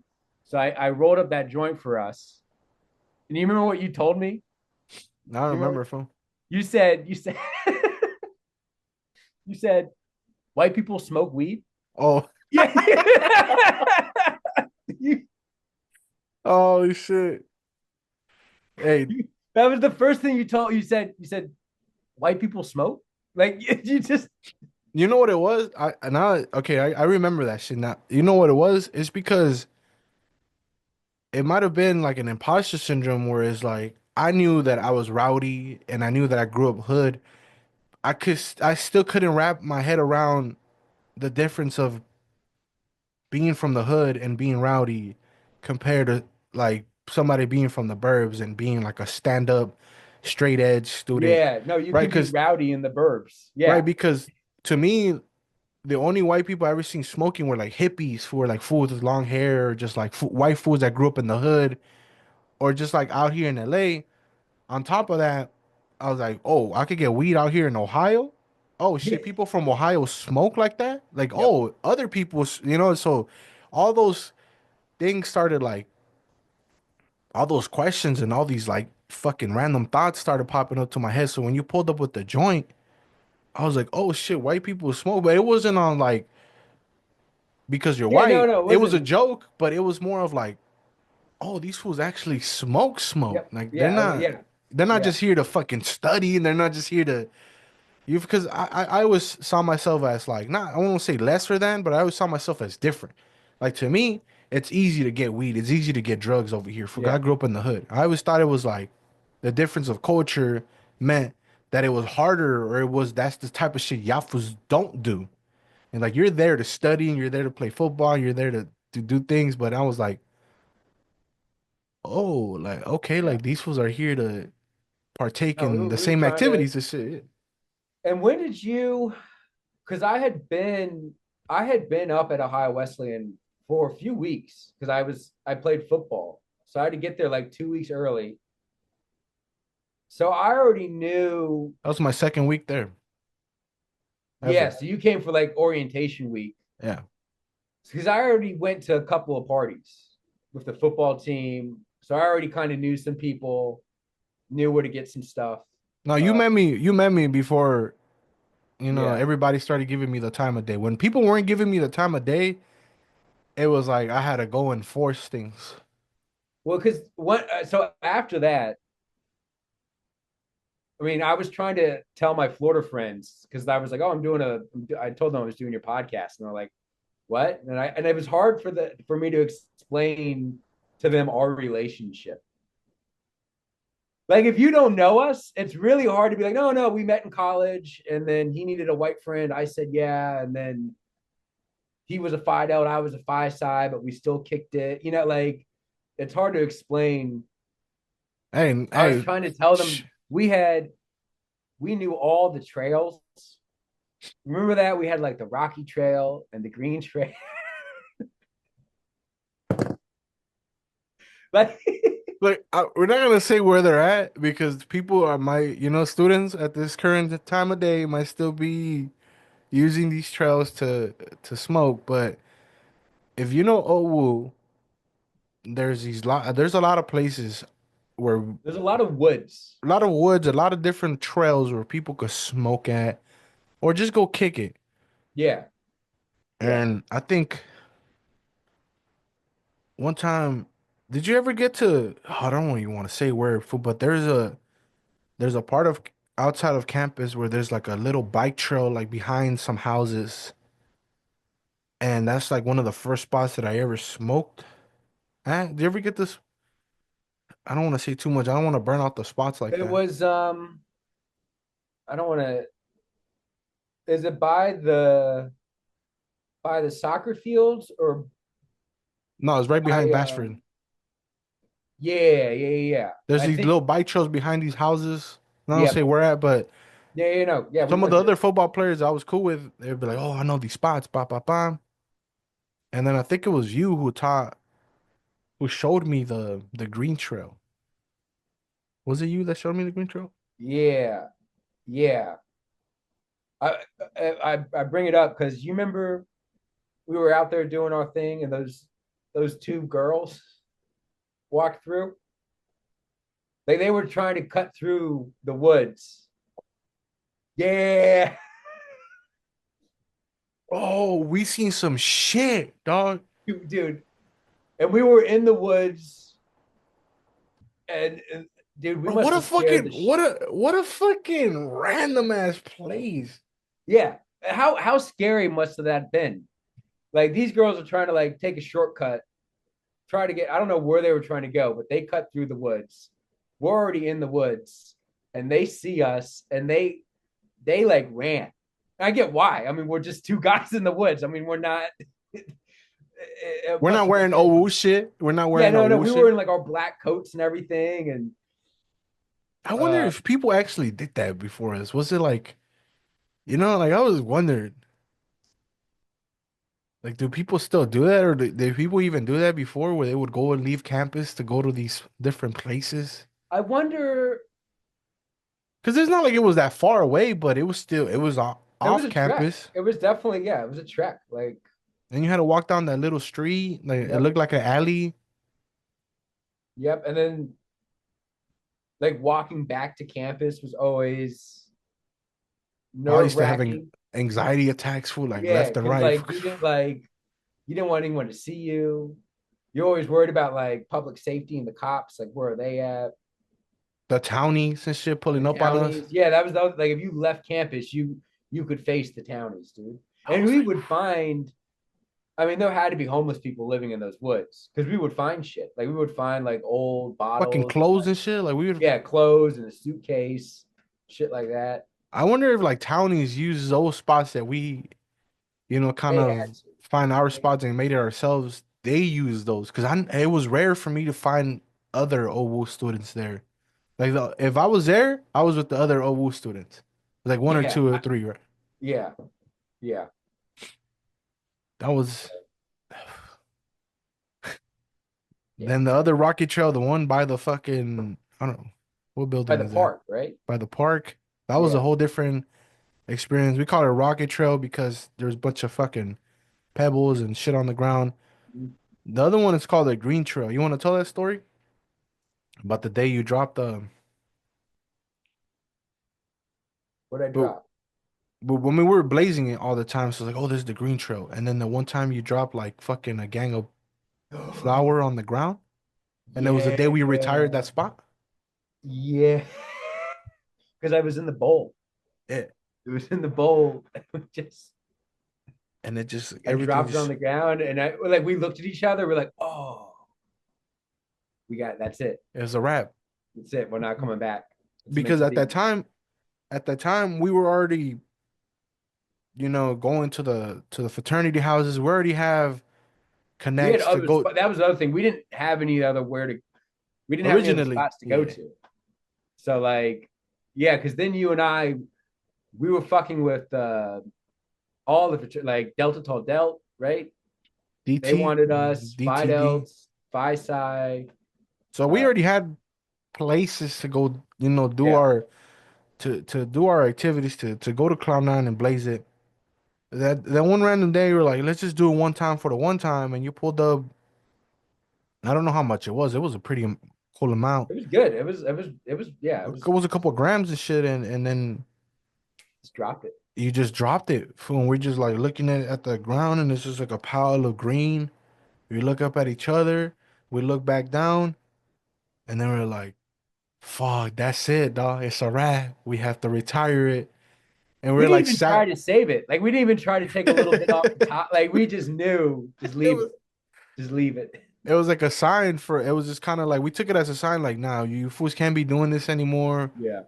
Like you guys have places to do them at safely or as safe as you can be, because obviously it's OWU, right? Public safety everywhere. But damn, that day was sad as fuck. And after that, we're like, we're gonna call it the Green Trail, but we never went back.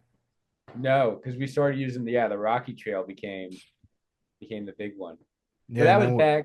I mean, because the Green Trail was closer to Bashford, yeah, and then when we were uh the other one where was was Smith?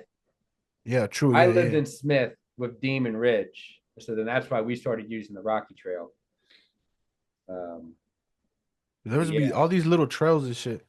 Yeah, all the a lot of my trails. memory's still fuzzy, fool, because obviously rowdy times call for loss of brain cells and shit. My memory's still a little foggy, but then we kind of go our own ways. Well, because Not really like that, like that. It's not like we just stopped being friends, but no, like obviously, we started doing like I got accepted into Phi Psi, you got accepted into Phi Delta, and we were. I remember we were cool. I remember we were like, yeah, you go do your thing, I'm gonna do my thing, and it was fine. But there was the rivalry. the rivalry between those two fraternities already existed, Yeah. but like we never let that Actually, affect hey, us. any of those rivalries never affected me. Yeah, So I was always cool, right? But it was always like, there's certain like rules that, you kind of have to like follow because unwritten rules is like I'm not gonna go to your house and always kick it with you. You're not always gonna come to my house and come kick it with me. So it was always like we would find different places to chill at. yeah, and then it was also when you're pledging, it's different. Yeah. I feel like once we got through pledging, then it was more acceptable to go back and forth because I feel like yeah, once I became friends with Grissom and Gonzo, Oh, and because then of you rugby? too. Like Yeah, yeah. I was welcomed at the fight. Like I feel like I could just go into fight out. Like I didn't abuse that, but it wasn't.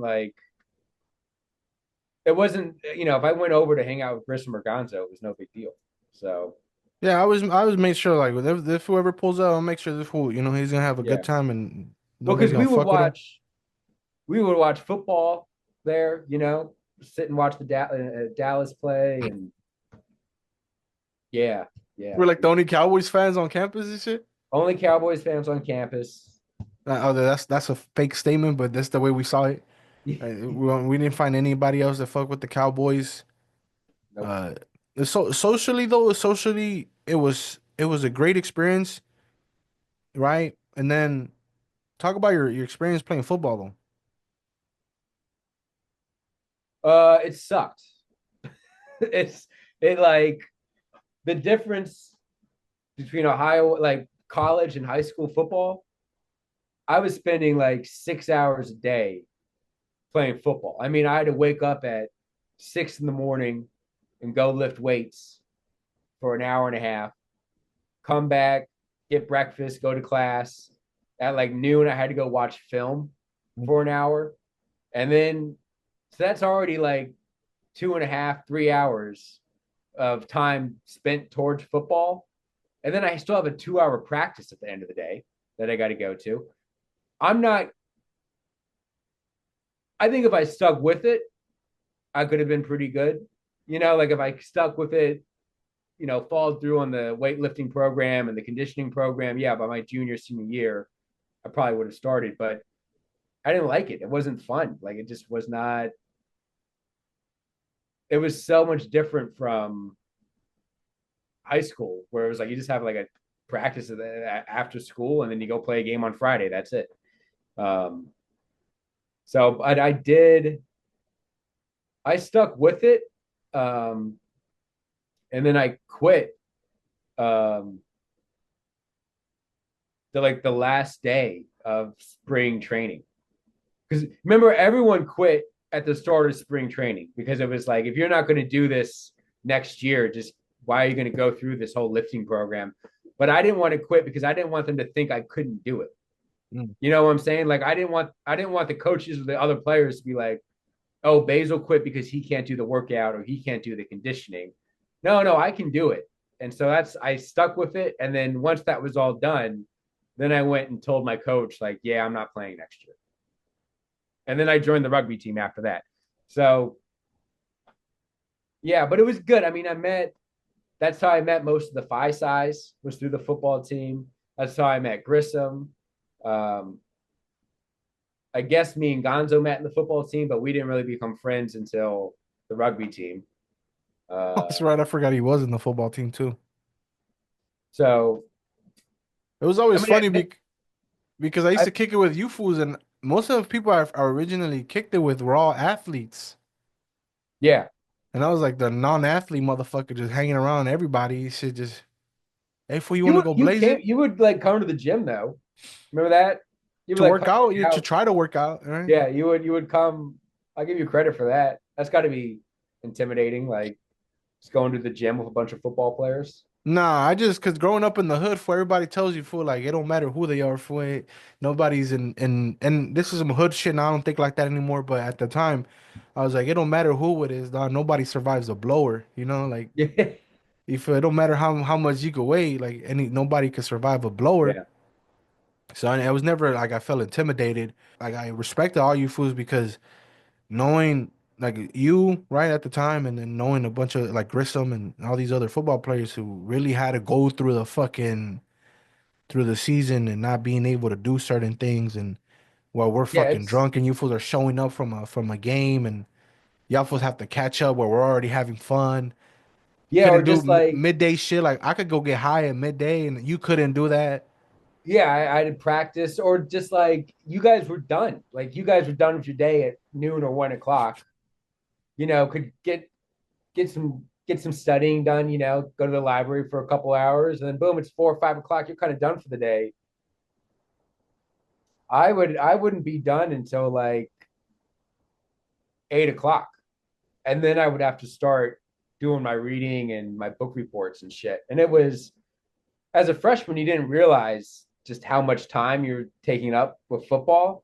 But I remember my sophomore year when I stopped playing, I was like, oh my God, I have so much free time. I got so much extra time during the day. It was amazing. What kind of student were you? I was a horrible student. I'm gonna just say that Oh, out there. fucking terrible. I got to college and like everything just fell apart.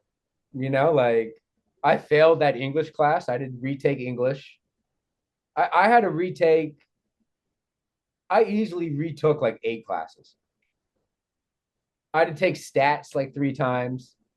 Um, I did summer school all 3 years, you know, so I could make up credit.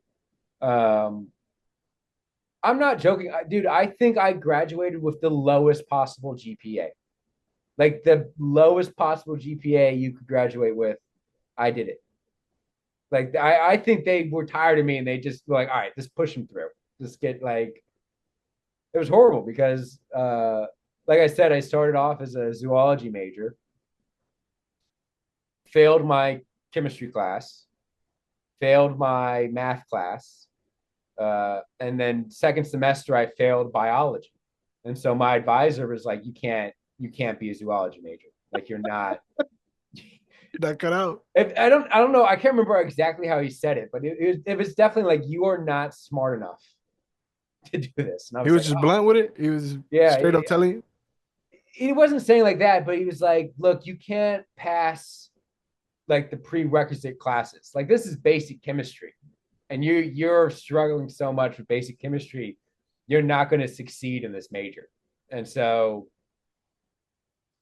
that's when I made the switch from zoology to history because history was the only thing I was passing. Like that was the only class I could pass was a history class. At what point? At what point did you go back to zoology? I never I never did. I got my history major Oh shit. and then I like accidentally got a minor in Black World Studies because I was taking so many like African classes and um I just thought like African American history was cool. So I got a minor in that. And basically what happened was I got the job uh I got the job at Zambezi Bay, the water park for the Columbus Zoo. So I was a security guard at I a remember water this. park that was attached to the zoo. And that's kind of how I got my foot in the door. Um, and so during the summer, while I was living on campus and going to classes, I would work as a security guard at the water park. And then after college, I got a job as like a full time security guard at the zoo. Mm. Um, and then I got an internship at the place I'm working at now. And then I worked at the Columbus Zoo. So when that internship ended, I went to the Columbus Zoo as a security guard. And then about a year later, the center called me and offered me a job. And then I moved down here. Oh, Like I never got the zoology degree.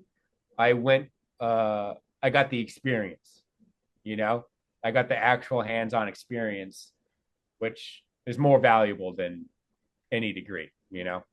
as a security guard, how often do you deal with any animal related situations? When I was at the water park, you didn't really do anything. I had to like watch like a cheetah while they went to the bathroom. Like they brought up a cheetah for people to look at, and I remember I had to like stand there. But the most I did was I would just go and check the temps at night to Mm. make sure like the the the penguin cage was not too cold, or like the gorillas weren't overheating.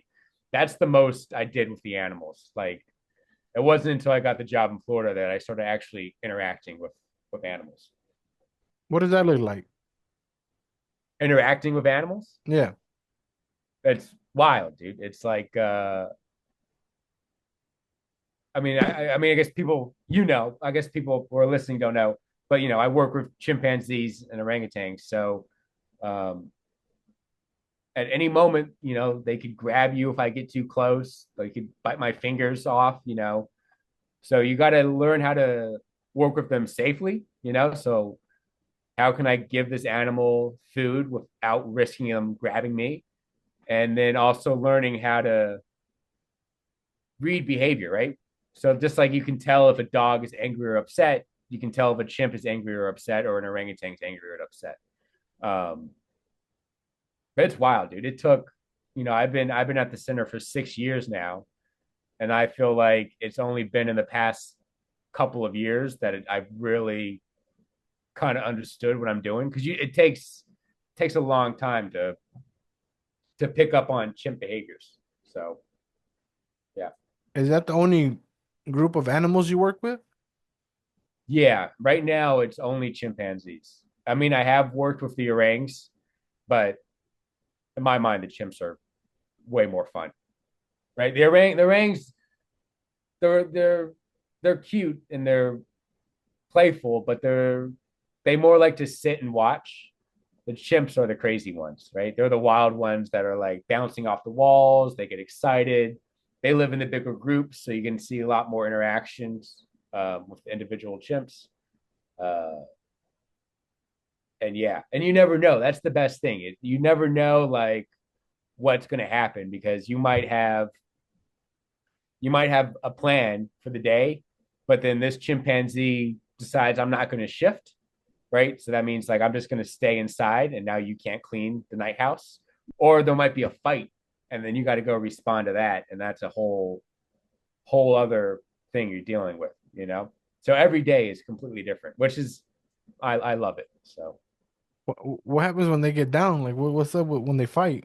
What do you have to do at that during that situation? um, so it's weird, right? Because in the wild, chimpanzees fight. That's what they do. That's how they settle disagreements.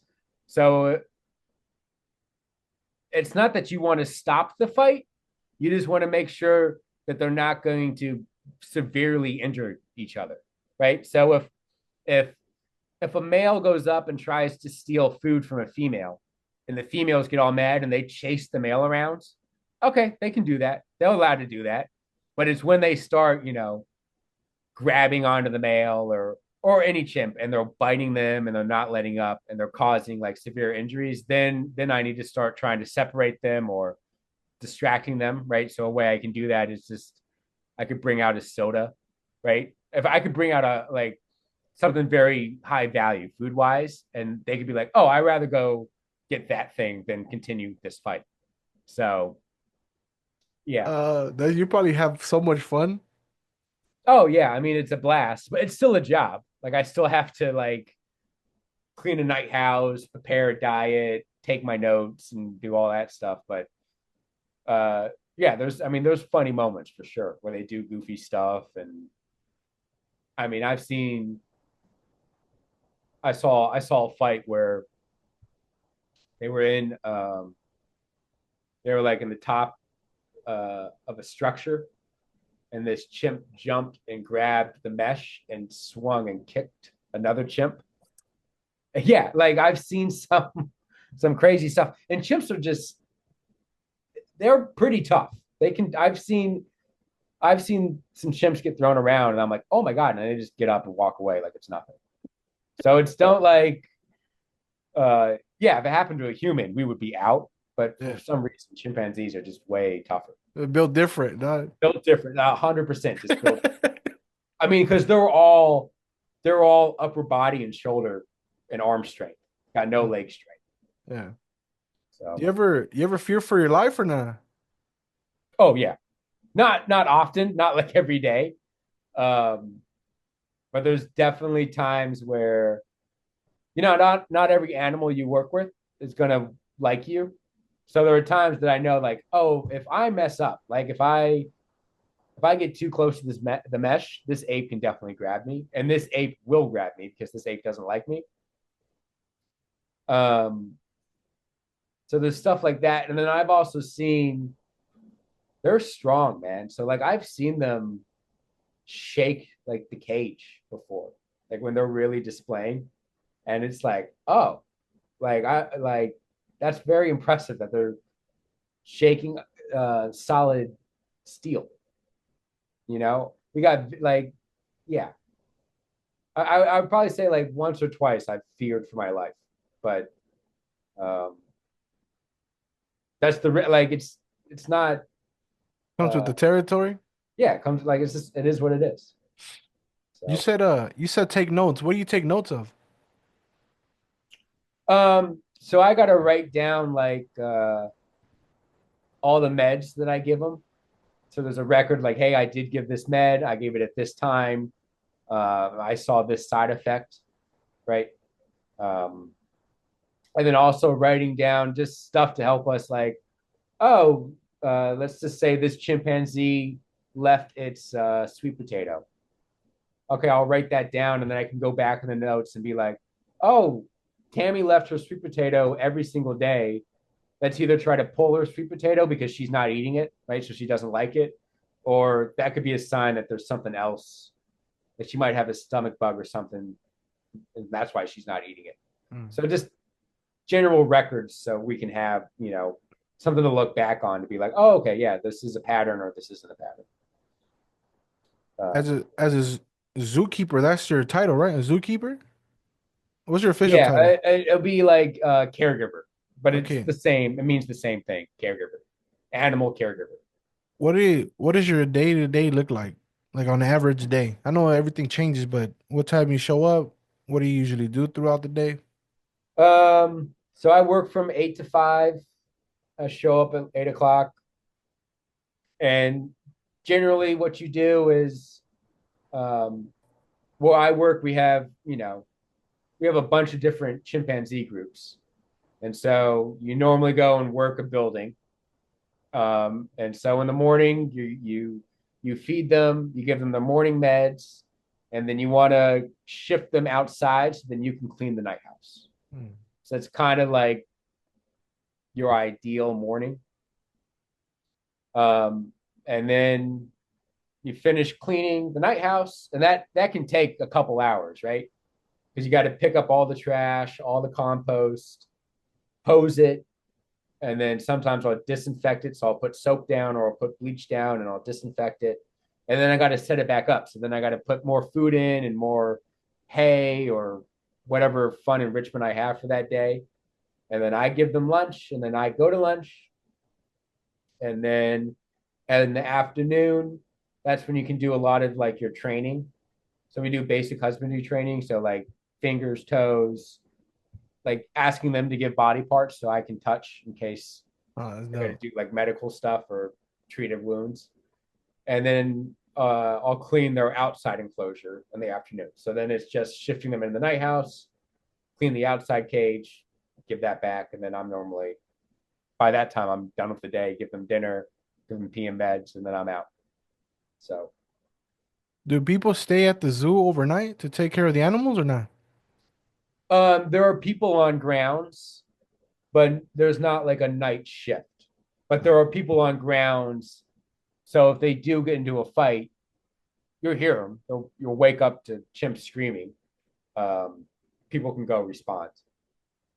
So, but there's not like a night shift. Like no one's clocked in, if that makes sense. They Jurassic just, Park? yeah, they just there's a couple of apartments on grounds that people stay at. Oh, that's dope. Yeah. Did you ever stay at one of those? When I was an intern, I did. Yeah. So, um, it's kind of wild though, because I've for the couple of hurricanes that have hit Florida, I've had to sleep in the night houses, like with the chimps. Like they're still behind the mesh. I sleep outside the mesh. But basically, at 5 o'clock, after they get dinner, they get blankets to nest with. You turn those lights off, they go to bed. They're not really up walking Kicking around it? being active at that point. They're ready for bed. So they sleep They sleep. at Yeah. night all the way to the morning when you show Yep. up. Yep. What the fuck? What a Yeah. life. What a life, dog. What a life. It was biggest thing you've learned being a caregiver for animals since you started, even as like from your internship era. Um, just the patience. Like just the other day, it was really cold here last night. It was actually got down to like the 40s. So we had to lock in the chimps because it was going to be too cold for them to sleep outside. And I must have spent an hour and 15 minutes trying to lock in this one chimpanzee. And he's a great chimp. His name's Kinsey. He's a great, sweet chimp. Um, but he just didn't want to lock in. He was like, I'm good. I want to stay outside. It's like, all right. but I got to lock him in. I know he doesn't understand that it's going to be really cold, but just waiting and being patient. Just I had to like I asked him to come inside. He told me no. All right, I'm gonna go do something else and I'll come back. Hmm. But just being patient and giving the apes the time they need for them to do whatever you're asking them to do. That's going to be that's the biggest thing that's helped me. It's not freaking out like, oh my god, Kinsey's not shifting. Okay, just wait, just give him some time. Ah, okay. Yeah. Don't freak out. And eventually he came in. But yeah, I think the amount of patience you have to work with animals. I always tell people it's kind of like working on your car, but you have to wait for your car to open up the hood for you to start working on it, right? Like if a chimpanzee or an orang or any animal doesn't want to do something, you can't force it to do that thing. You just have to wait until they're ready to do it.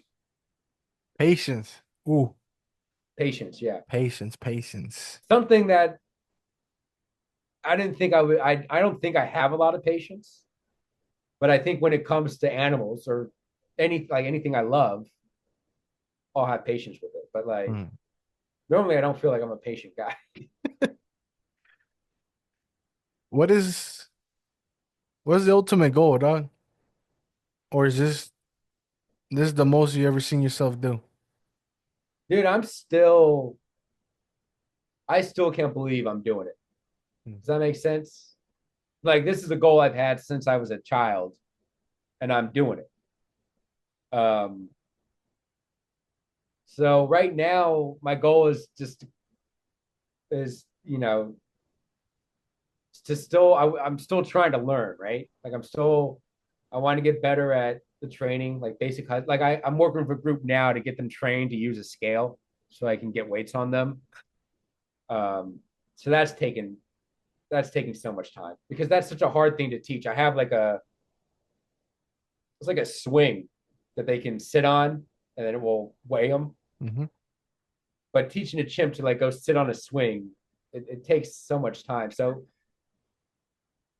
I'm trying to get better at stuff like that. So getting better at training, getting better at intros. But I'm also trying to like career wise, I feel like I'm doing great in my career. I'm still trying to have a life outside of that. Mm. Does that make sense? And so I'm still trying to figure that part out. Earlier in the interview, I kind of we were talking about your elementary school years and how you always knew that you were gonna work with animals.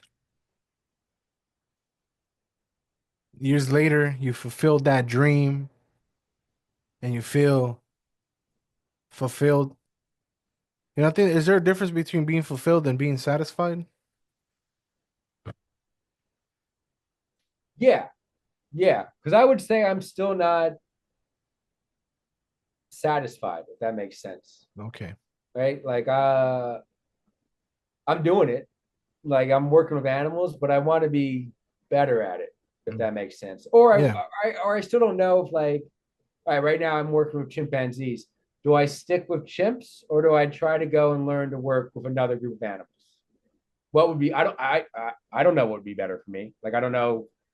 Do I stay with chimps and double down with them, or should I go learn another group Mm. of animals? So um, I definitely feel fulfilled, like I did it, I achieved my goal, but I don't feel satisfied. If that makes sense. Yeah. Do you have any hobbies outside of work besides watching the Cowboys lose? Just tragic. Um, I mean, I still play a ton of video games, What you on? you know, but no, most of my, I mean, I guess I got a good group of friends down here, so I just hang out with those guys at least once or twice a week. Um, What console you on now? say what? What console? Oh, I have the Xbox X, and then I do Series have X? I have a pretty good gaming PC now too. Ooh. What games you be on right now? Um, Right now on the PC, I'm playing Sins of a Solar Empire 2, Don't which know is what the like fuck that is.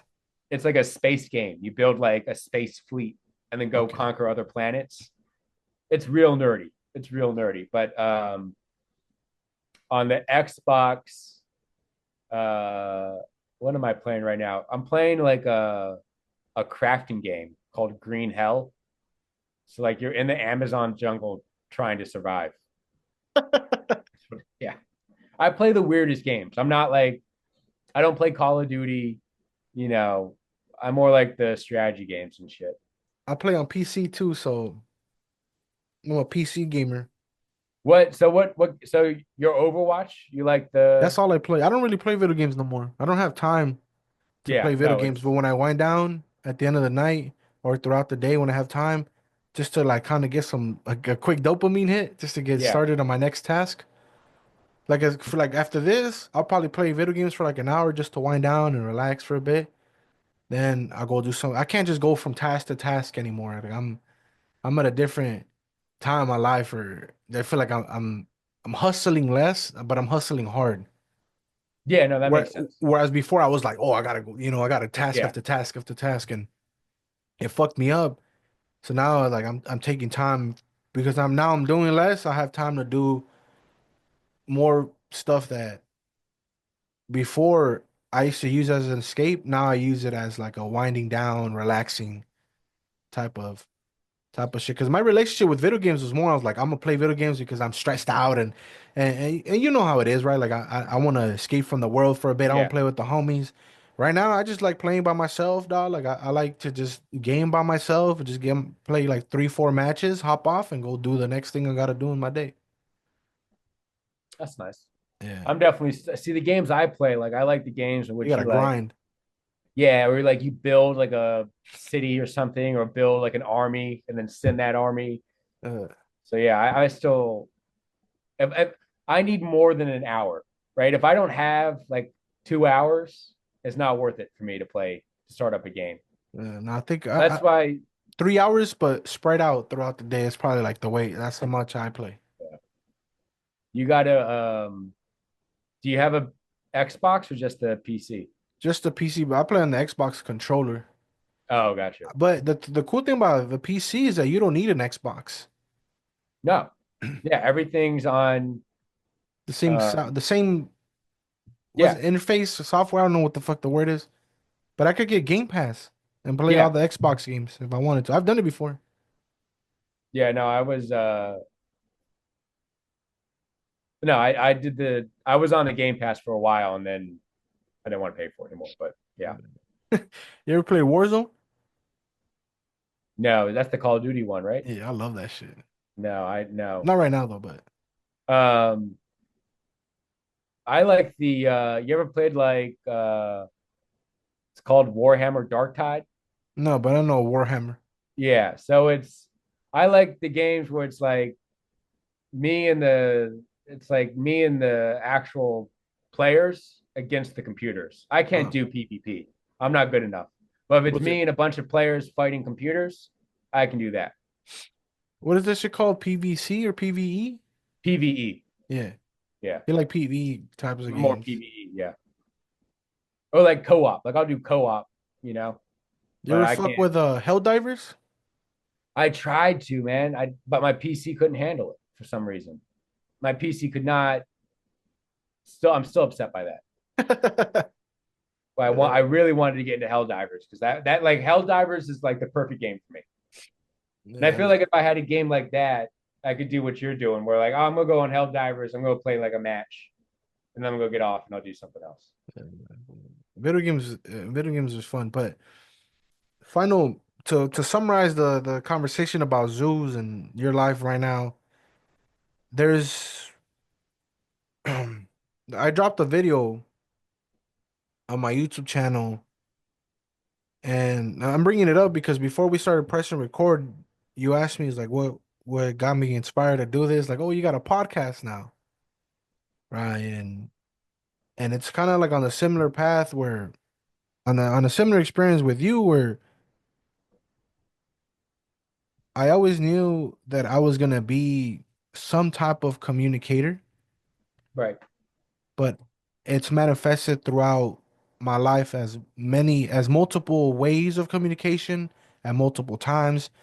For a long time, it was just rap. Then I got into podcasting. I dipped my toes in live streaming, and now I'm doing these like vlog style videos on my YouTube channel. But I always knew that as a kid, I loved, talking. I love communicating. I love telling stories. Like to me, if you would ask me, it's like, who is O3 now? Right, we're about to be 30. It's like I'm a storyteller. Whereas before I'd be like O3, the rap, Oh yeah, yeah, And so like looking back throughout this conversation that we had and knowing you and then hearing about your interest in animals, you knew that as a kid you were always gonna be some type of zookeeper, yeah, correct? yeah. I knew I was going to work with animals, and then over the years, like I narrowed it down to be like, all right, I want to work with apes, Okay. right? See, oh, And that's fun. then and then I was like, I really before working with chimps, I really didn't like. I was scared, right? All you hear about chimpanzees are these horrible stories of them like beating up people that take care of them. Um, that's because they're all pets and they make horrible pets. But I always wanted to work with gorillas, and then I got this job, and I was like, all right, I'll go work with chimps, and then I've fallen in love with chimps. So, If there was a piece of advice that you could give to a kid, maybe not a kid, right? But maybe to a parent. Let's a piece of advice to a parent who has yeah, a kid at a young age and they're being exposed to multiple subjects. And what would you tell a parent with a kid in elementary school right now who's still trying to figure how to be a kid based on your experience? Because I'm pretty sure your parents like push you in the direction with animals, correct? To work with animals. yeah. I mean, yeah, they were definitely for it. Um, so like what would I tell the parents to do? Yeah, what would you tell a parent? Like based on your experience, what piece of advice would you give a parent who has a kid in elementary school right now? Yo, let like um if they have a dog, like if they have a dog, let the kid start training the dog, right? Like I did that. I taught my dog how to sit, how to lie down, how to roll over. You know, you start understanding how to work with animals that way, right? With your pets. And if they don't have a dog, okay, try to get that kid at the SPCA or at an animal shelter, right? I truly think the real life experience is the best way to go. Um, and then at the elementary school level, right? Once they start reaching like high school and they're like, oh, what should I major in? What do I want to do? You really got to be like, all right, do you want to be a vet, right? Because if you want to work with animals and be a vet, there's a very specific thing. Like it's basically being a doctor. You got to get, you got to get into med school and go that route. But if you don't want to be a vet, you don't have to go to college. Like you don't need to go get a zoology degree. There's actually two. They're called zoo schools. There's one in California and there's one in Florida that specifically train you to get your associate's degree to be a caregiver. Hmm. So they teach you like how to clean a cage, how to how to work with small mammals or lizards and snakes. Send your kid to one of those zoo schools, and that's going to be huge. Um, But you could even you and I know you just use the zookeeper and then that love for animals as an example, but you could apply that to any like career path. Like for example, my parents in fourth grade, I had an opportunity to go to the community to not even the community college to one of the state colleges here, Cal State LA, on the weekends, every Saturday for like a semester. And I used to take a music class and a theater class. And oh yeah, those are forms of to me like now, like I view those as like stepping stones that were kind of like career builders for me, where I might not be the greatest singer, but now I'm rapping. I'm Yeah, not a I think theater. I was never in the theater, but I like great stories, and that was, to me, that was like my parents. They didn't know any better, right? They kind of just no, but took the they advice of like the teachers and shit. they encouraged you, or they Correct. supported you. Yeah. And I think like exactly what you said, doesn't matter what your kid loves, you just support them and show any interest. Even if my parents would buy me books on animals. That's great, right? Like just whatever your kid's interested in, just support that, you know, Yeah. as best as you can. Yeah, my parents bought me a microphone in high Yeah, school. exactly. Exactly. They could have easily been on some like, nah, like, they could have hit me with the old classic Mexican shit where it's like, nah, like, you gotta work and you gotta work hard. Like we're men. We grow up Yeah. and we Yeah. do Yeah. Yeah. this. Like at least my dad or my mom, she could have hit me with the, nah, you gotta go to college. I mean, they still did, but they never stopped supporting me when it came to the music dream when I was in high school, right? But even going back to elementary school, they were always helping me and putting me in any opportunity that the teachers told. At least my mom were like, your kid will benefit from this, and that. I think most of those opportunities were in some form communication related. Because the teacher would always be like, "Oh, he's good with talking," and I was always translating. I was good with presentation, so a lot of the opportunities that were presented to my mom were kind of communication related, right? So now, as a communicator myself, I'm able to look back into my life and be like, "Oh, thank you to my parents." Yeah. No, I mean, I know like whenever we went on vacation, like when my parents took me on vacation, I would always want to go to the zoo. So any new city we went to, I was like, we gotta go to the zoo. That's dope. My Yeah. parents would always be like, all right. And they would always take me to the zoo. So same thing, I guess. Like Yeah, that's shout out to parents who support their kids in one way or the other. Doesn't have to be to an extreme, right? But no, just something small, just just something small. the tiniest the tiniest like encouragement or also like I mean, imagine being a parent coming home and your kid wants to talk to you about Want to the be a rapper? capybara. You know what? My parents would sit and listen to me, and I'm like, God damn, I don't think I could do that. If Uh, I came home from work and my kid wanted to talk about I don't know what, but I Graphic design? yeah, I'll be like, hey, let's save that. Let's talk about that another time. I'm busy. I'm tired. Shit. No, shout out to parents. Shout out to Shout out supporting to yeah, shout supportive out to parents. good parents. But we've come to the end, dog. I have one final question to wrap this whole interview up. If you could talk to the future Basil, what would you ask him? But would ask the future Basil? Yeah. Oh no, I mean I would hope uh I would ask him what he did. I would ask him for advice. I would hope um a while back we had like a chimpanzee passed away. Like a really close chimp that everyone loved, really personable. And so my boss like paid for someone to come talk to us, right? And I'm only telling this story because it kind of relates to the question you're asking. Um, she said something that like stuck with me. Would be like, imagine how psyched younger you would be to meet current you, right? And so that's how I'm kind of thinking about that question. Like, I hope, like, if I got to meet future me, I would be like, oh my god, future me is the coolest thing in the world. Like, he's so cool. Like, how did he get that one? Because I know if like I went and met 13-year-old Basil, 13-year-old me would be like, you have your own apartment and you're working with that. Like, when I was a kid, I didn't think I would be doing that. So I would just hope future me would just be also impressive to me. So, but I just don't know what that No, looks that answers it perfectly, Don. like. Thank Is you. that does Thank you that for make that. sense? Yeah, that I makes feel like sense. all right. Thank you for that. Well, we've come to the end. Thank you, my boy. Thank you for taking time out of your off day, your No day off problem. to We to to talked for record this. Damn, we talked for a minute, didn't we? Yeah, we talked for a cool minute reminiscing.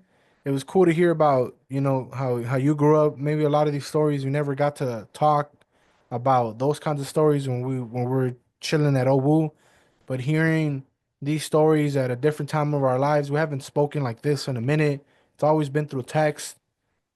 Man, it's actually been years since we've actually seen each other. But to take time out of your day to do this podcast interview to open up about what it means to be a zookeeper or caregiver, it's I love to hear these kinds of stories from my Oh, guests, yeah. especially when I know them and I knew them for a long time or we got real close and shit. I want to thank you for that. You got any final words? Nah, man, I'm just gonna say you don't have to thank me for anything. When you text me like, "Yo, you want to be on my podcast?" I was like, "Fuck yeah, I do."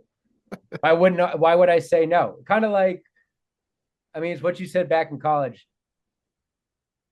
We have that type of friendship where like it doesn't matter that we haven't seen each other and Yeah, basically since college. The second we start talking, the second we get back together, we just pick up right where we left off. yeah, we're 18-year-old fools again about to smoke a joint. Yeah, like Uh, it's never going to change. So yeah, don't.